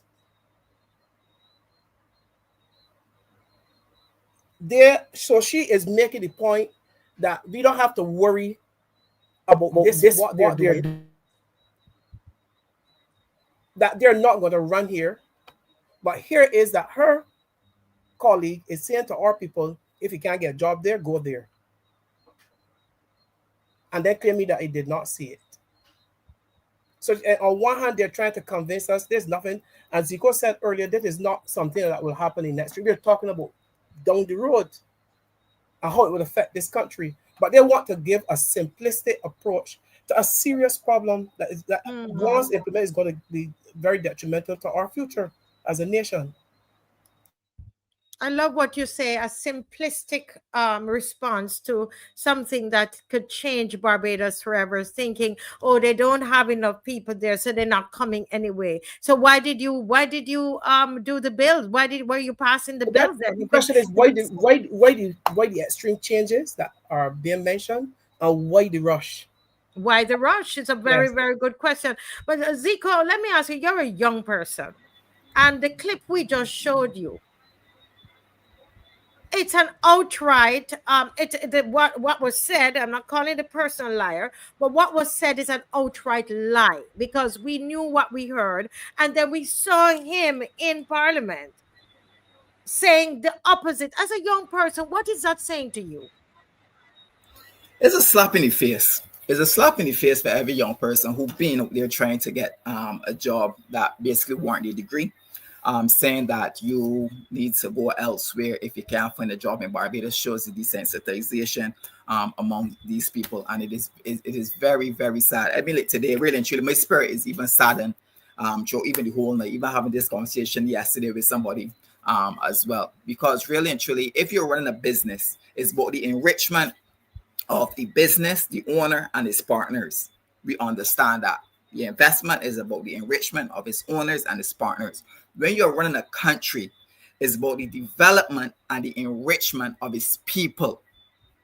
So when we're talking about investors and people coming here and what's not, it must be an investment of surplus to its people, not just the people who run in the country or people who own these particular entities as well. Yeah. And this is what we are seeing, because at the end of the day, and they continue to say, yes, we will not see it in the next 5 years. We will not see it in probably not even the next 15 years. But I'm telling you, we will lose Barbados with the same mindset and the same mentality. Well, if it ain't working for you, leave. And we cannot work that way, because the honest reality of it is this.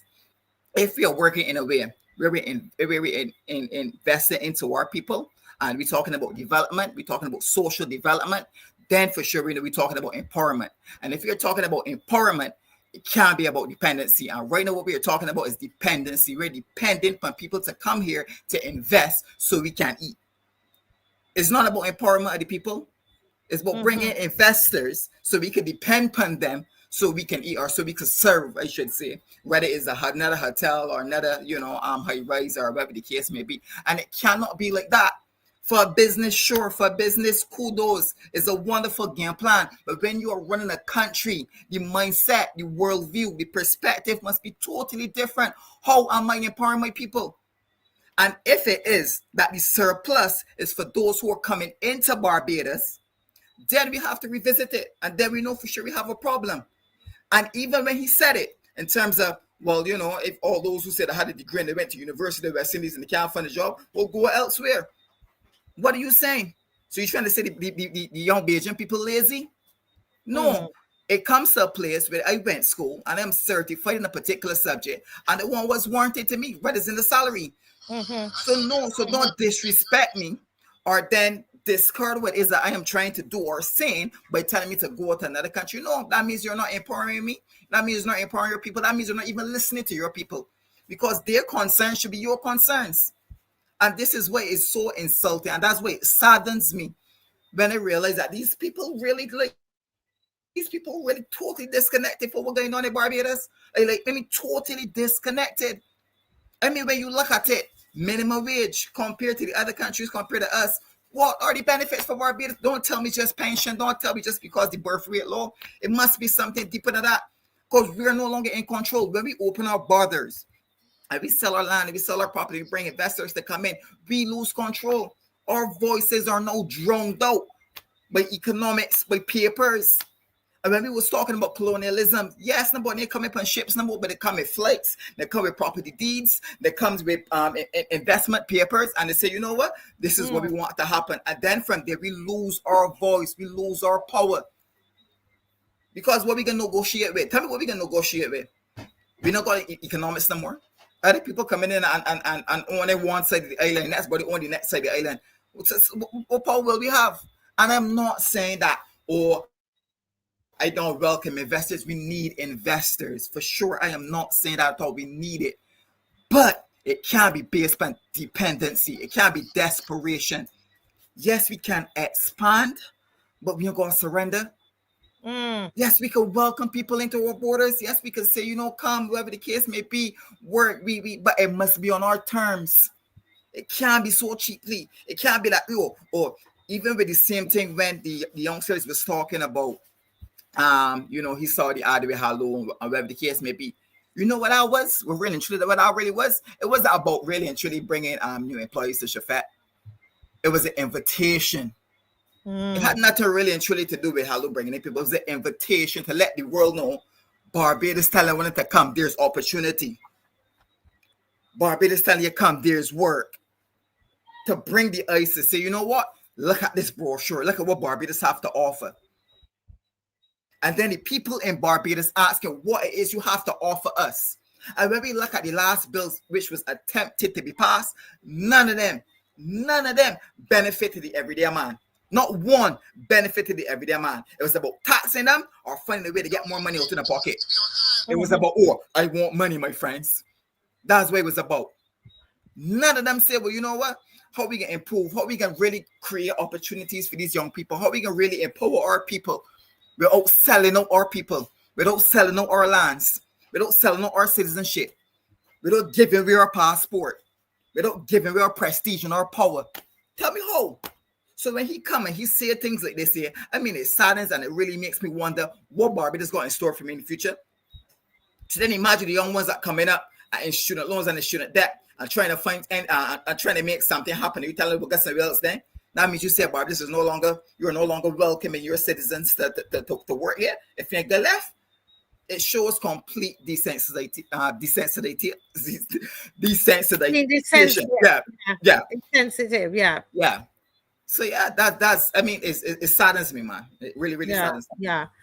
Wow. Oh my goodness. That's the passion of the youth.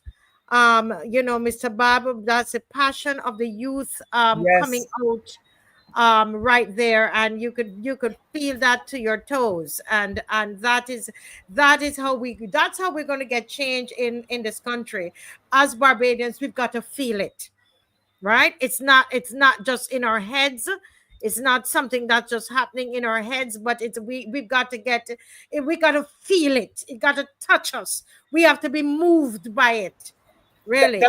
Yeah, go ahead. I follow from what Zico said. After listening to him, I cannot understand how a minister of labor was just get up in Parliament and say we are set to get a boost as Barbados welcomes nationals from St. Vincent and the Grenadines, Dominican, and Brazil to reside and work here indefinitely. He was celebrating that he said about 52 people from the 3 countries have already registered with the Ministry of Labor. He said for the 7 years the current Barbados Labour Party administration has been in office, it has been strengthening labor legislation not just for people who are coming in, but for workers. And they are satisfied that at this moment, when we are open to full free movement across the 4 countries that have signed up, that we have in place legislation to protect against discrimination. These people are not listening to each other. Yeah, because what Marsha's saying is, I see it's something else.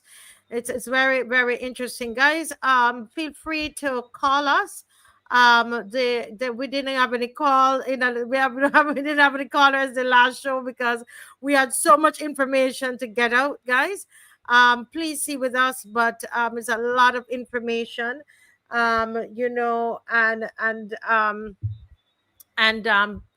we want to hear from you. Yes, Adrian, we're doing our best. The Zicos, the Dons, the theories, all of them, regardless of the stage they're in, they're at, we need them to speak out. That's how we're going to see the change. It's going to come from them. It's their energy, the Janines, the Dawn Marie, all of them. That's where we're going to actually see the change. But folks, it's 9:45. I know Dave has this video up, but if you could go up a little bit, go up a bit. This is a Facebook message, right? Just to see where somebody from, just quickly before Miss McLean get in there. The person, I want you to read it yourself. So go up a bit there so they could read. Oops. Can't see it. But can you, okay, at least you can start seeing what is there. So let me try to read it from my phone. Let me try to read this from my phone so you can read it. Just hang on. Okay. So someone put this up on the St. Kitts and Nevis Times. Okay, this is what they put up, and this is what they said. This is coming from the St. Kitts and Nevis Times in St. Kitts, and they wrote, "This is what leadership in opposition looks like." This is on top of Ralph Thorne's picture. Barbados' opposition leader is showing us all how an effective opposition operates in Parliament. Firm, fearless, and focused. Holding the government's feet to the fire, ask the tough questions, and standing strong for the people. I didn't write that. Mr. Bob didn't write that. Zika didn't write that. No Bajan write that. That was written by somebody in St. Kitts. after watching Mr. Thorne only Monday in the lower house. And it said, opposition leader Premier Mark Brantley, take note. Accountability isn't a performance, it's a duty. And they have a hashtag accountability matters, hashtag good governance. And this is what I want to say to Barbadians, that a lot of times it takes people from the outside to be able to recognize the greatness that is on the inside, and to recognize what the talent and all that we have here. And I don't know Mr. Thorne that well to tell you he's a perfect man. I don't know. I see what he does in Parliament. I'm commenting on what he does in Parliament. And I'm saying that he is doing a fantastic job in standing between this government, standing between these laws that the government, all 28 of them in there implementing, and the people of Barbados. And you know what? Another person from St. Vincent some St. Kitts sent me something, and they said, Mr. Bob and Miss McLean, that we have the same problem with the wiretapping bill, but Barbados got theirs pushback, or that section removed. And I'm going to reach out to those people. And they're saying, how come Barbados got theirs done? And they have 6. They have 5 opposition members, almost 50% in St. Kitts and Nevis. And we have 1 with the power of the people, with the people coming behind him. And that's what I'm talking about, guys. That's how we see change. Miss McLean, any thoughts there? Actually, Marcia, I agree with what because I was reading the comment, but I just want to, and I don't know if Dave can play, but I want to draw people's attention to Mr. Thorne's wrap-up yesterday, because he said something. I'm sorry to say, I find it extremely difficult to listen to the contributions sometimes of members of government because they don't address the issues. But let me say, in his wrap-up, beyond saying that the content and purpose of the legislation leads to too much suspicion, he asked the question, why was this Caribbean Community Free Movement of Nationals bill taken out with the other 2, the immigration, etc. But he went on to say, and I was listening and capturing the words as I listened to what he was saying. He said that as a constitutional lawyer, the Constitution of this country still is responsible for the definition of citizenship. And in relation to the bill, he said, unless reference is made to the Constitution, unless the bill speaks to a constitutional amendment, the definition of citizen within the Constitution remains undisturbed.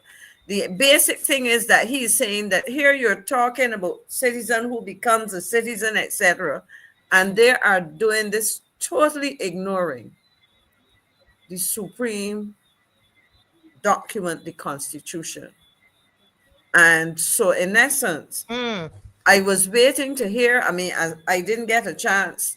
When I heard the foreign minister speak, he started to get into his usual rant about irrelevant things. So I had better things to do.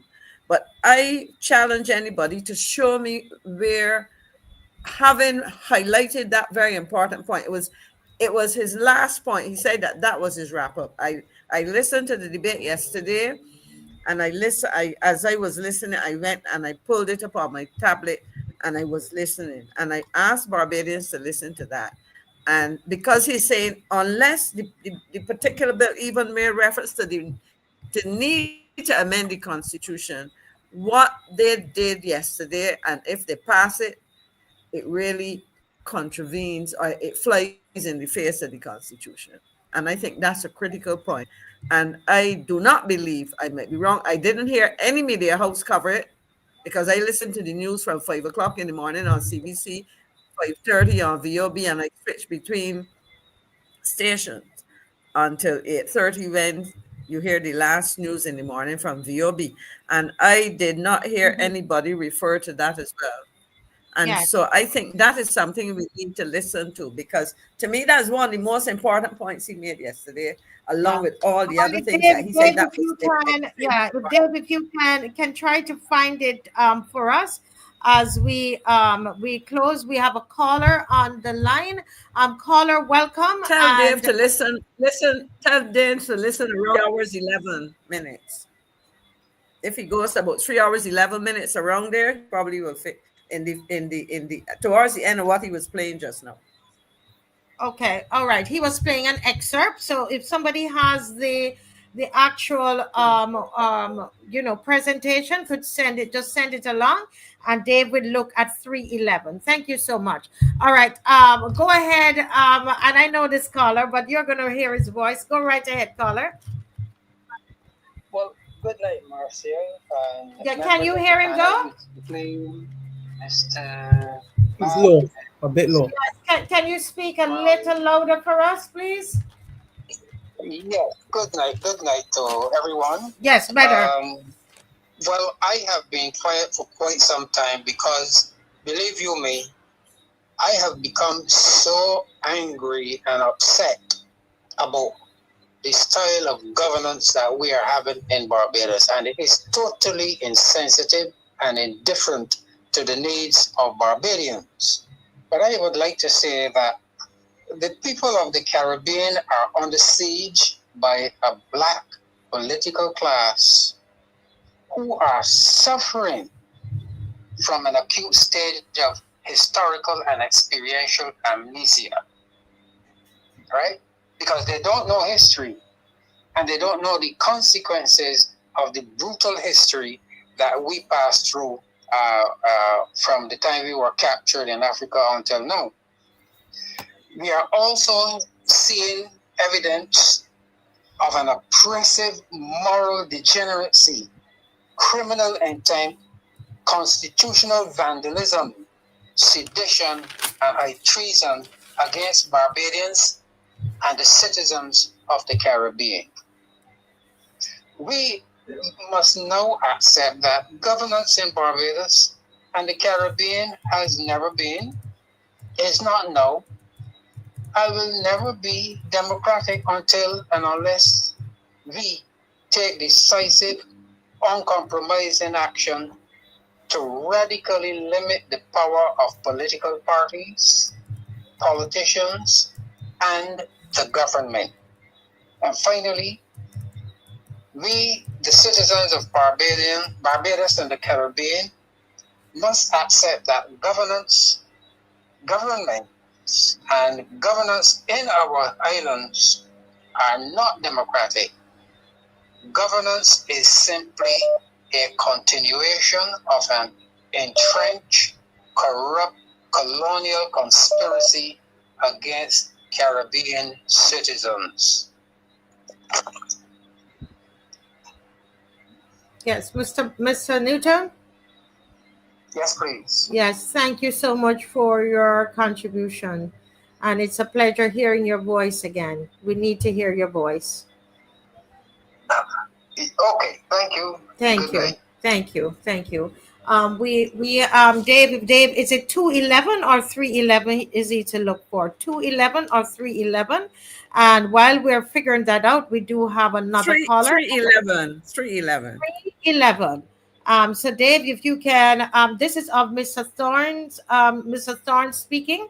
And I think though, if we go to the DLP TV, do we just have his presentation? No, not really. Okay.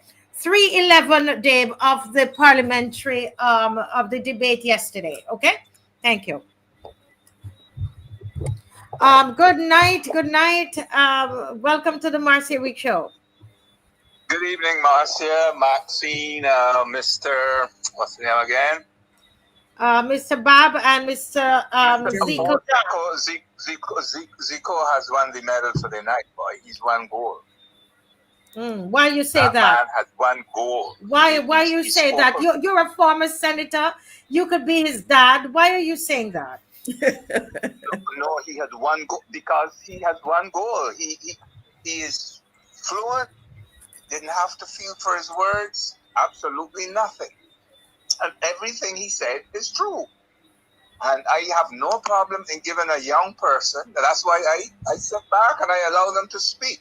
Yes. You know, the only way we know how the young people are speaking is to let them speak. The only way a psychiatrist or a doctor knows what is your ailment is to let you speak. And I heard you say something there about the flying Maxine and flying in the face of the Constitution. And all through these bills, I am saying, but wait, do we plan to repeal, to amend the Constitution, to bring a new Constitution? Because in each and every one of them, whether it's people don't know that the representation people is part of the Constitution. And the moment you go against it, you must have an amendment. They're all flying in the face of the Constitution. But Marcia, I don't know. It may seem as if I'm bordering on a conspiracy theory, but my feeling, having sat, I like to sit and deduce, you know, and inspect and solve by inspection. And how I'm seeing it is these islands are so highly indebted, so heavily indebted, highly indebted, poor countries. They're hipsy countries, highly indebted poor countries, that they have no other way out than to give away the land and to sell the land. How could you? We want to be like Jim Jones, the modern day Jim Jones, the modern day hippie territory. I have a good look at that guy. You said he's Dutch. And I looked at him and he reminded me of a hippie who taught me the genetics at university. Is this the third generation hippies now looking to go somewhere else and live? This is what Barbados has come to, because we are all using the word free. The other thing that I am concluding is that they're seeing the young people walk away from them. And this is a way of punishing them. You do not want what I'm giving you, so I'm going to give it to somebody else. I'm going to give it to an outsider. Mars, you know I have gone through those elections with a fine-tooth comb. And believe you me, the election this is how all election that spells pardon. No, you go right ahead, sir. Oh, I thought I heard Mr. Bob say something. No. And the election that spells it out all is the Chad Blackman election, where you put almost 1,000 people more onto the list. Yeah, 2,000. 2,000. It was 2,000 more. And he got the same amount of votes as Edmund, as Hinkson. I call him Eddie, going back years, as Edmund. And he had, you said, I thought it was 1,000 more. And he got 2,000 less than Roald Eastman at his maximum. So when you have chairmen out, ministers out, application forms out, everything out, yes. But you see what I saw today in the paper? That there was a road that they started to repair, and that's St. James North by election. And they stopped it. And it was flooded out. Yes. It was flooded out. But the more I see what is going on, Andrew Holness' words are coming back to me and the late Erskine Sandiford. When they say, when you are in the hands of the IMF, there are times you cannot repair a road. You cannot put in a street light. Yes. And this is exactly what we are going through now. We are suffering in Barbados. We are smelling hell. We are smelling hell, Marcia. Yes. People can't get a meal. I know, but what I speak. Yes, sir. People still come to me. But now they've got a squad I see out. Be walking here, there, and yon. Because you know what is in the atmosphere. Yes, at this time of the year, traditionally, we do send out people to clean up. But I know what I'm saying. I know when an election is coming. When it's coming, you have to know what they're doing. Okay. But listen, you and I, we have a date. Okay, we have a date, and that date has to do with numbers, and you can see. Yes, you see, we can't do. To do with numbers. Yes, we're gonna do it. We're gonna get it done, but I'm not rushing you because today I had a heavy day. I was really tired at the end of the day. Yes, and you see what we're dealing with. We've got to inspire the people, and then we're going to bring the numbers and prove some things to them. Okay, so I'm watching these young people. I'm watching these young people speak on your program. I'm watching Ralph. I'm listening to Ralph. And the other thing that I've concluded is Ralph Thorne seemed. I tell as I meet people and they talk, yeah, man, that's your buddy you went. So I said that has nothing to do with it. What I've concluded is that Ralph Thorne was the man at parliamentary group meetings who used to put the train back on track. In other words, lots of this legislation would not have gone to Parliament had Ralph been there. Look at Ralph's strategy. The first thing Ralph does is to look at constitutionality. Is it flying in the face of the Constitution? And every piece of legislation, Ralph has been able to pick it to pieces. What more do the people want from the man?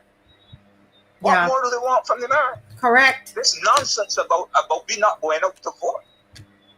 Huh? You should be not going out to vote. You're supporting the incumbent party. And the nonsense I hear Mr. Abrams talk about, we have a shortage of carpenters. We have a shortage of carpenters. If you have a shortage of carpenters. Pinocchio, that's Pinocchio. Pinocchio. I love to name them and then they go cry.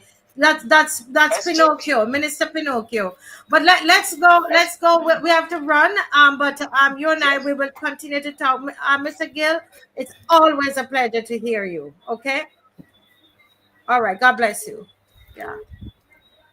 Oh Lordy, somebody else is there. All right, let me just take this last one, Miss McLean. You know me and my people, because we were talking out the whole time. Good night, caller. I'm taking the last caller, so you've got to be really quick. It's a pleasure having you. Go speak up and go right ahead. Okay, good night. Good night, sir. Yeah, good night, people. Yes, I know this voice too. I don't know the name, but I know the voice. You go right ahead. You know the voice. I was in and out. Yes. But what I'm calling to say tonight is that I wonder when the people in Barbados are going to wake up. I was speaking for a long time and telling the people of Barbados about the Constitution. It seems to me that Barbadian people do not understand what is meant by a Constitution. They say when Barbados was making independence, he went to England and he formed a Constitution before there was even independence. Now we have a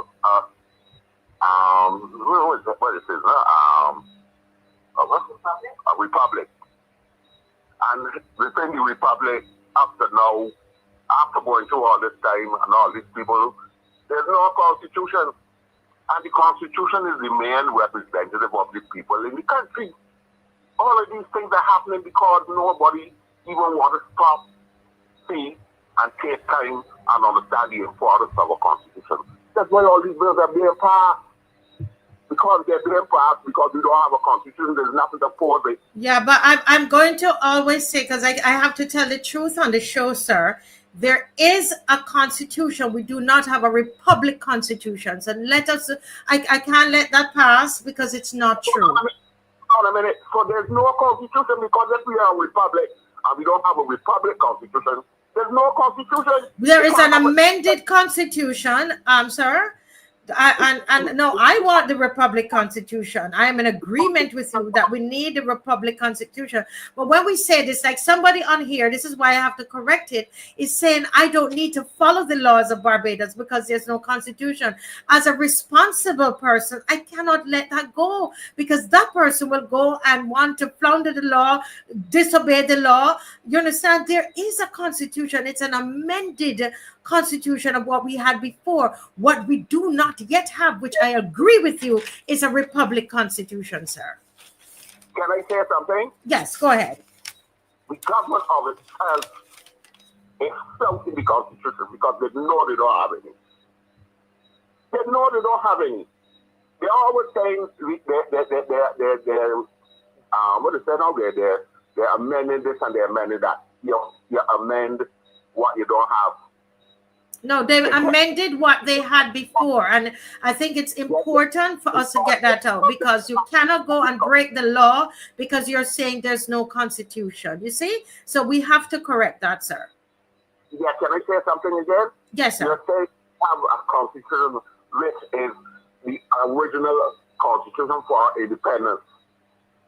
So the reason why there are always so much amendments is because there was never a constitution for the republic. If you have a republic constitution, there wouldn't be a need for correct. There is no, you're correct. There's no republic constitution. We are operating under an amended constitution, sir. Exactly. Everything has to be amended. If you have a dog, you don't have to amend the part. There's a dog. If you don't have a constitution, you're always going to be amending the whole thing. All right. Thank you, sir. Yes, thank you. I have to correct that, because it's the same way how people used to tell me that I must do the marches, go and march on the parliament and so on. And it's important to read the what is there and to read the laws and understand. And I don't think, I saw the comment in the chat where the person said, we don't need to follow the laws then. I can't in good faith do that, because you might have your family, you have children, and then you go get locked up and you hear it on the Marcia Week show that you don't need to follow the laws because there's no constitution. No, I'm not going to, I can't do that, my brother. And to everybody out there, I know that's the biggest thing that people actually like to say.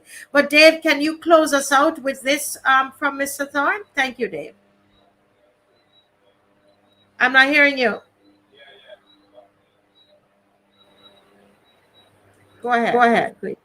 Amendment, which it does not.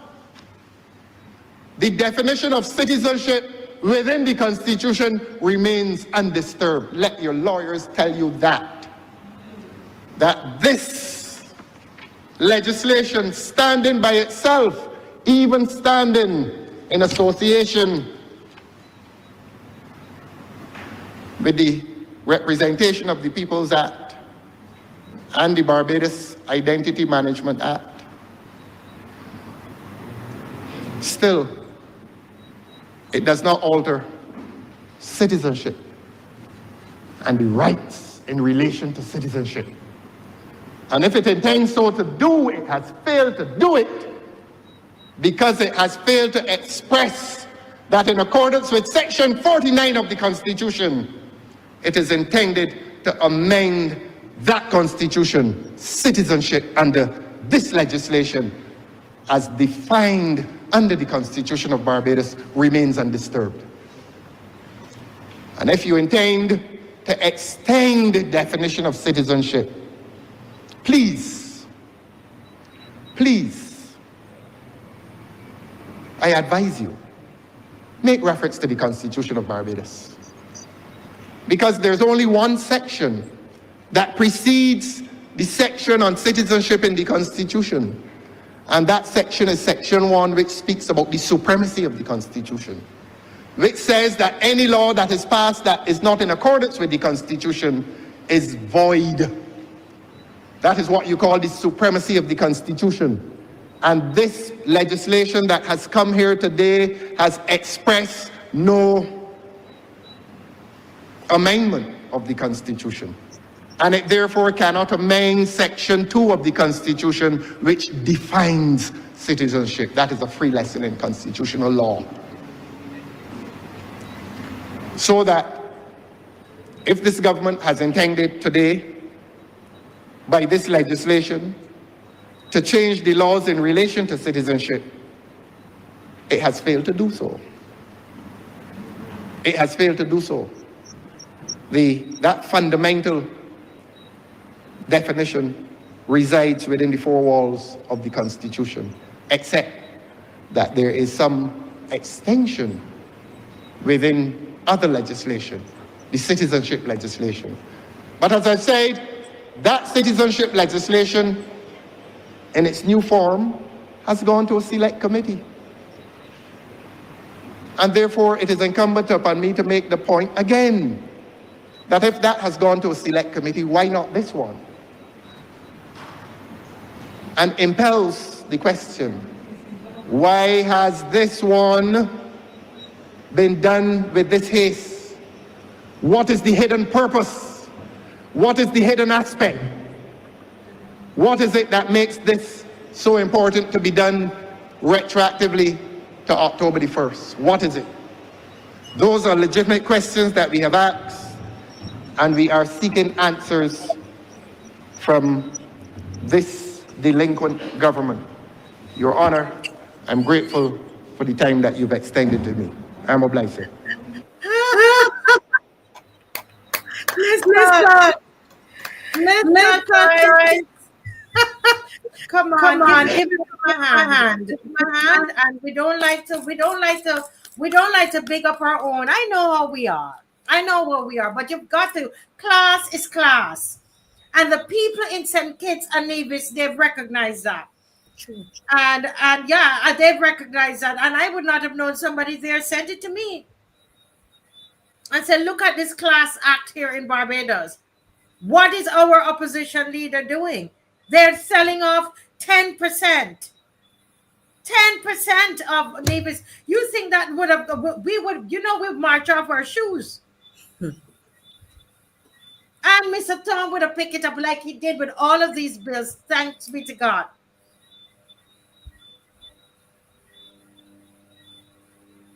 And we want to thank Mr. Corey Greenwich, who mash up Abrams as well. I'm telling you, those 28, that Pinocchio knock off the nose off his nose.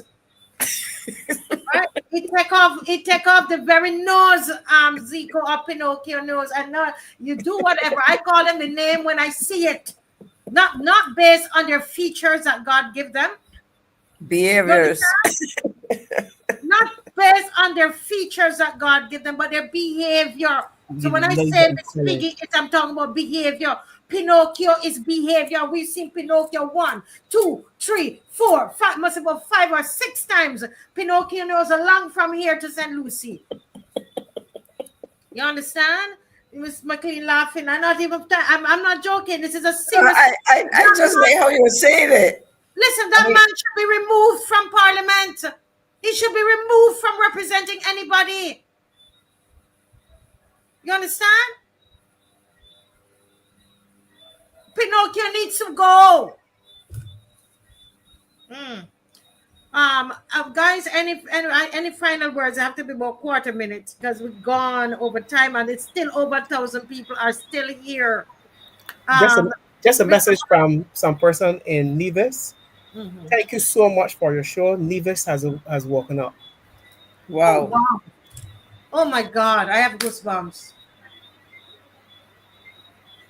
Listen, we go. The last time I said so, I ended up in Dominica. We're gonna have to go down to Nevis. We have to go. My former colleague might pack me back out. Listen, we have to go down to Nevis. Go and deal with this colonizer. Don't get me started at 10:15. This colonizer, Zico. Some of us, can you imagine? Bear with me for a minute here. We say we're closing, but they get me fired up now, Miss McLean. You know the things that fire me up, right? And then Miss McLean going to tell me, come, see her here, calm down. I'm not look for you tonight. I'm going to turn off your camera. Let me tell you something, you colonizers. The colonizers in St. Kitts and Nevis. Let me tell you, our cousins are over there. Do you understand me? We have cousins over there. And a couple of us, some all about. We're going to gather them from Dominica and from Jamaica and some maroon blood people, and we're going to come down there for this colonizer. You understand? Because this is nonsense. Serious. And we're coming down there. We have to go down to St. Kitts. I'm bringing my camera. And the people going to hit the streets in St. Kitts in the name of the Lord. Every colonizer, you're going to pull up roots. Well, you've been there for 10 years. You're going to see our ancestors been there for longer than that.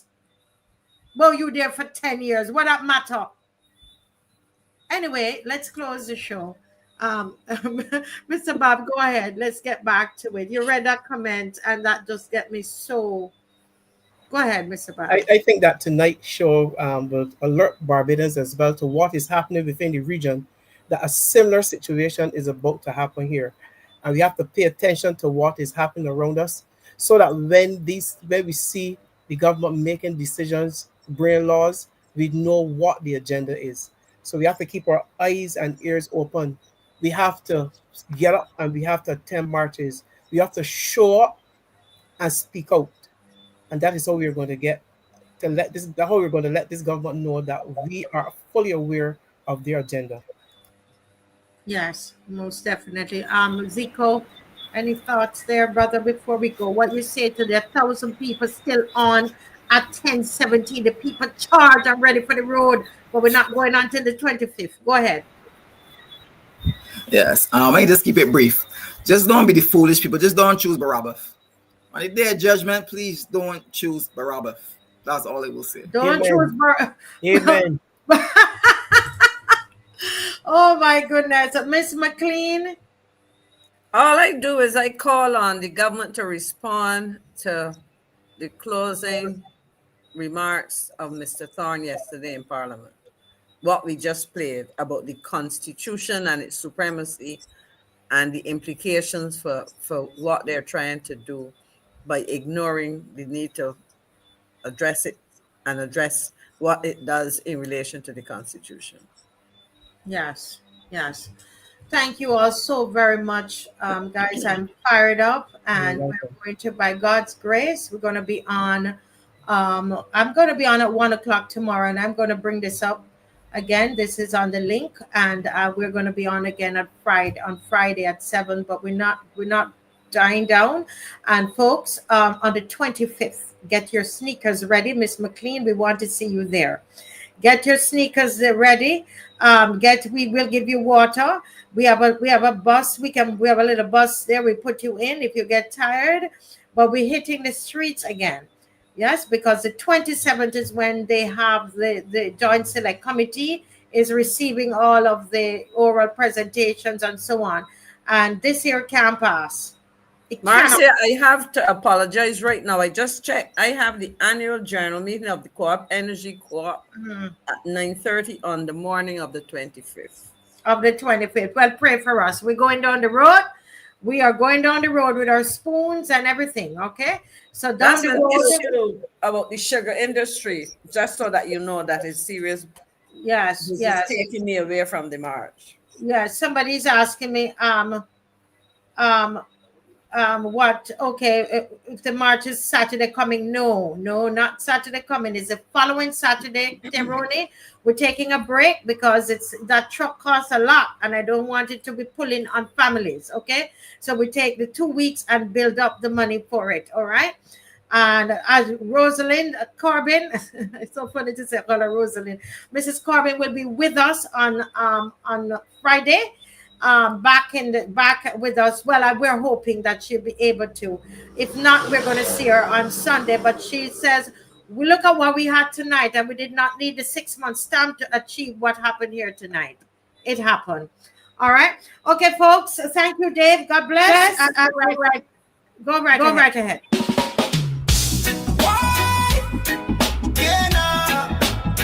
Caribbean mashup, upside down. Yeah, what really going on?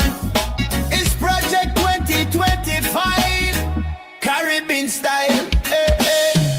The Caribbean turned upside down. Yeah, what really going on? Trinidad invite Uncle Sam. Now fishermen fret fi cast them on. And Grenada people can't go see.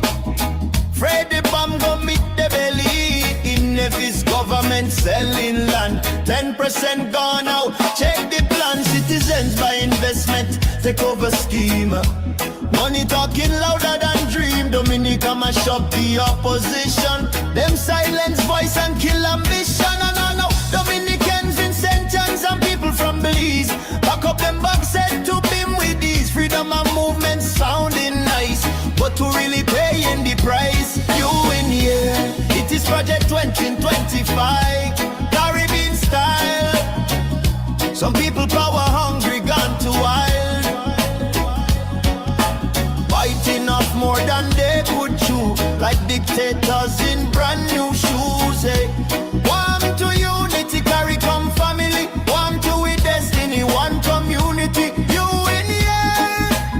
Project 25 Caribbean style. Antigua say no, it not fit them plan. Jamaica say hold on, we can't stand. Even Guyana rich and proud. Say freedom of move just too loud. The islands got housing shots, jobs can be found. Crime and poverty still strong. Them say we can't take no more blows, but somebody putting on a show. Tell me now, what we gonna do? Tell me now, stand up true. Unity or vanity, which one are you? Freedom sweet, but justice too. From island to island, we watching them move. Freedom of movement, who's groove? The Caribbean upside down, we don't want no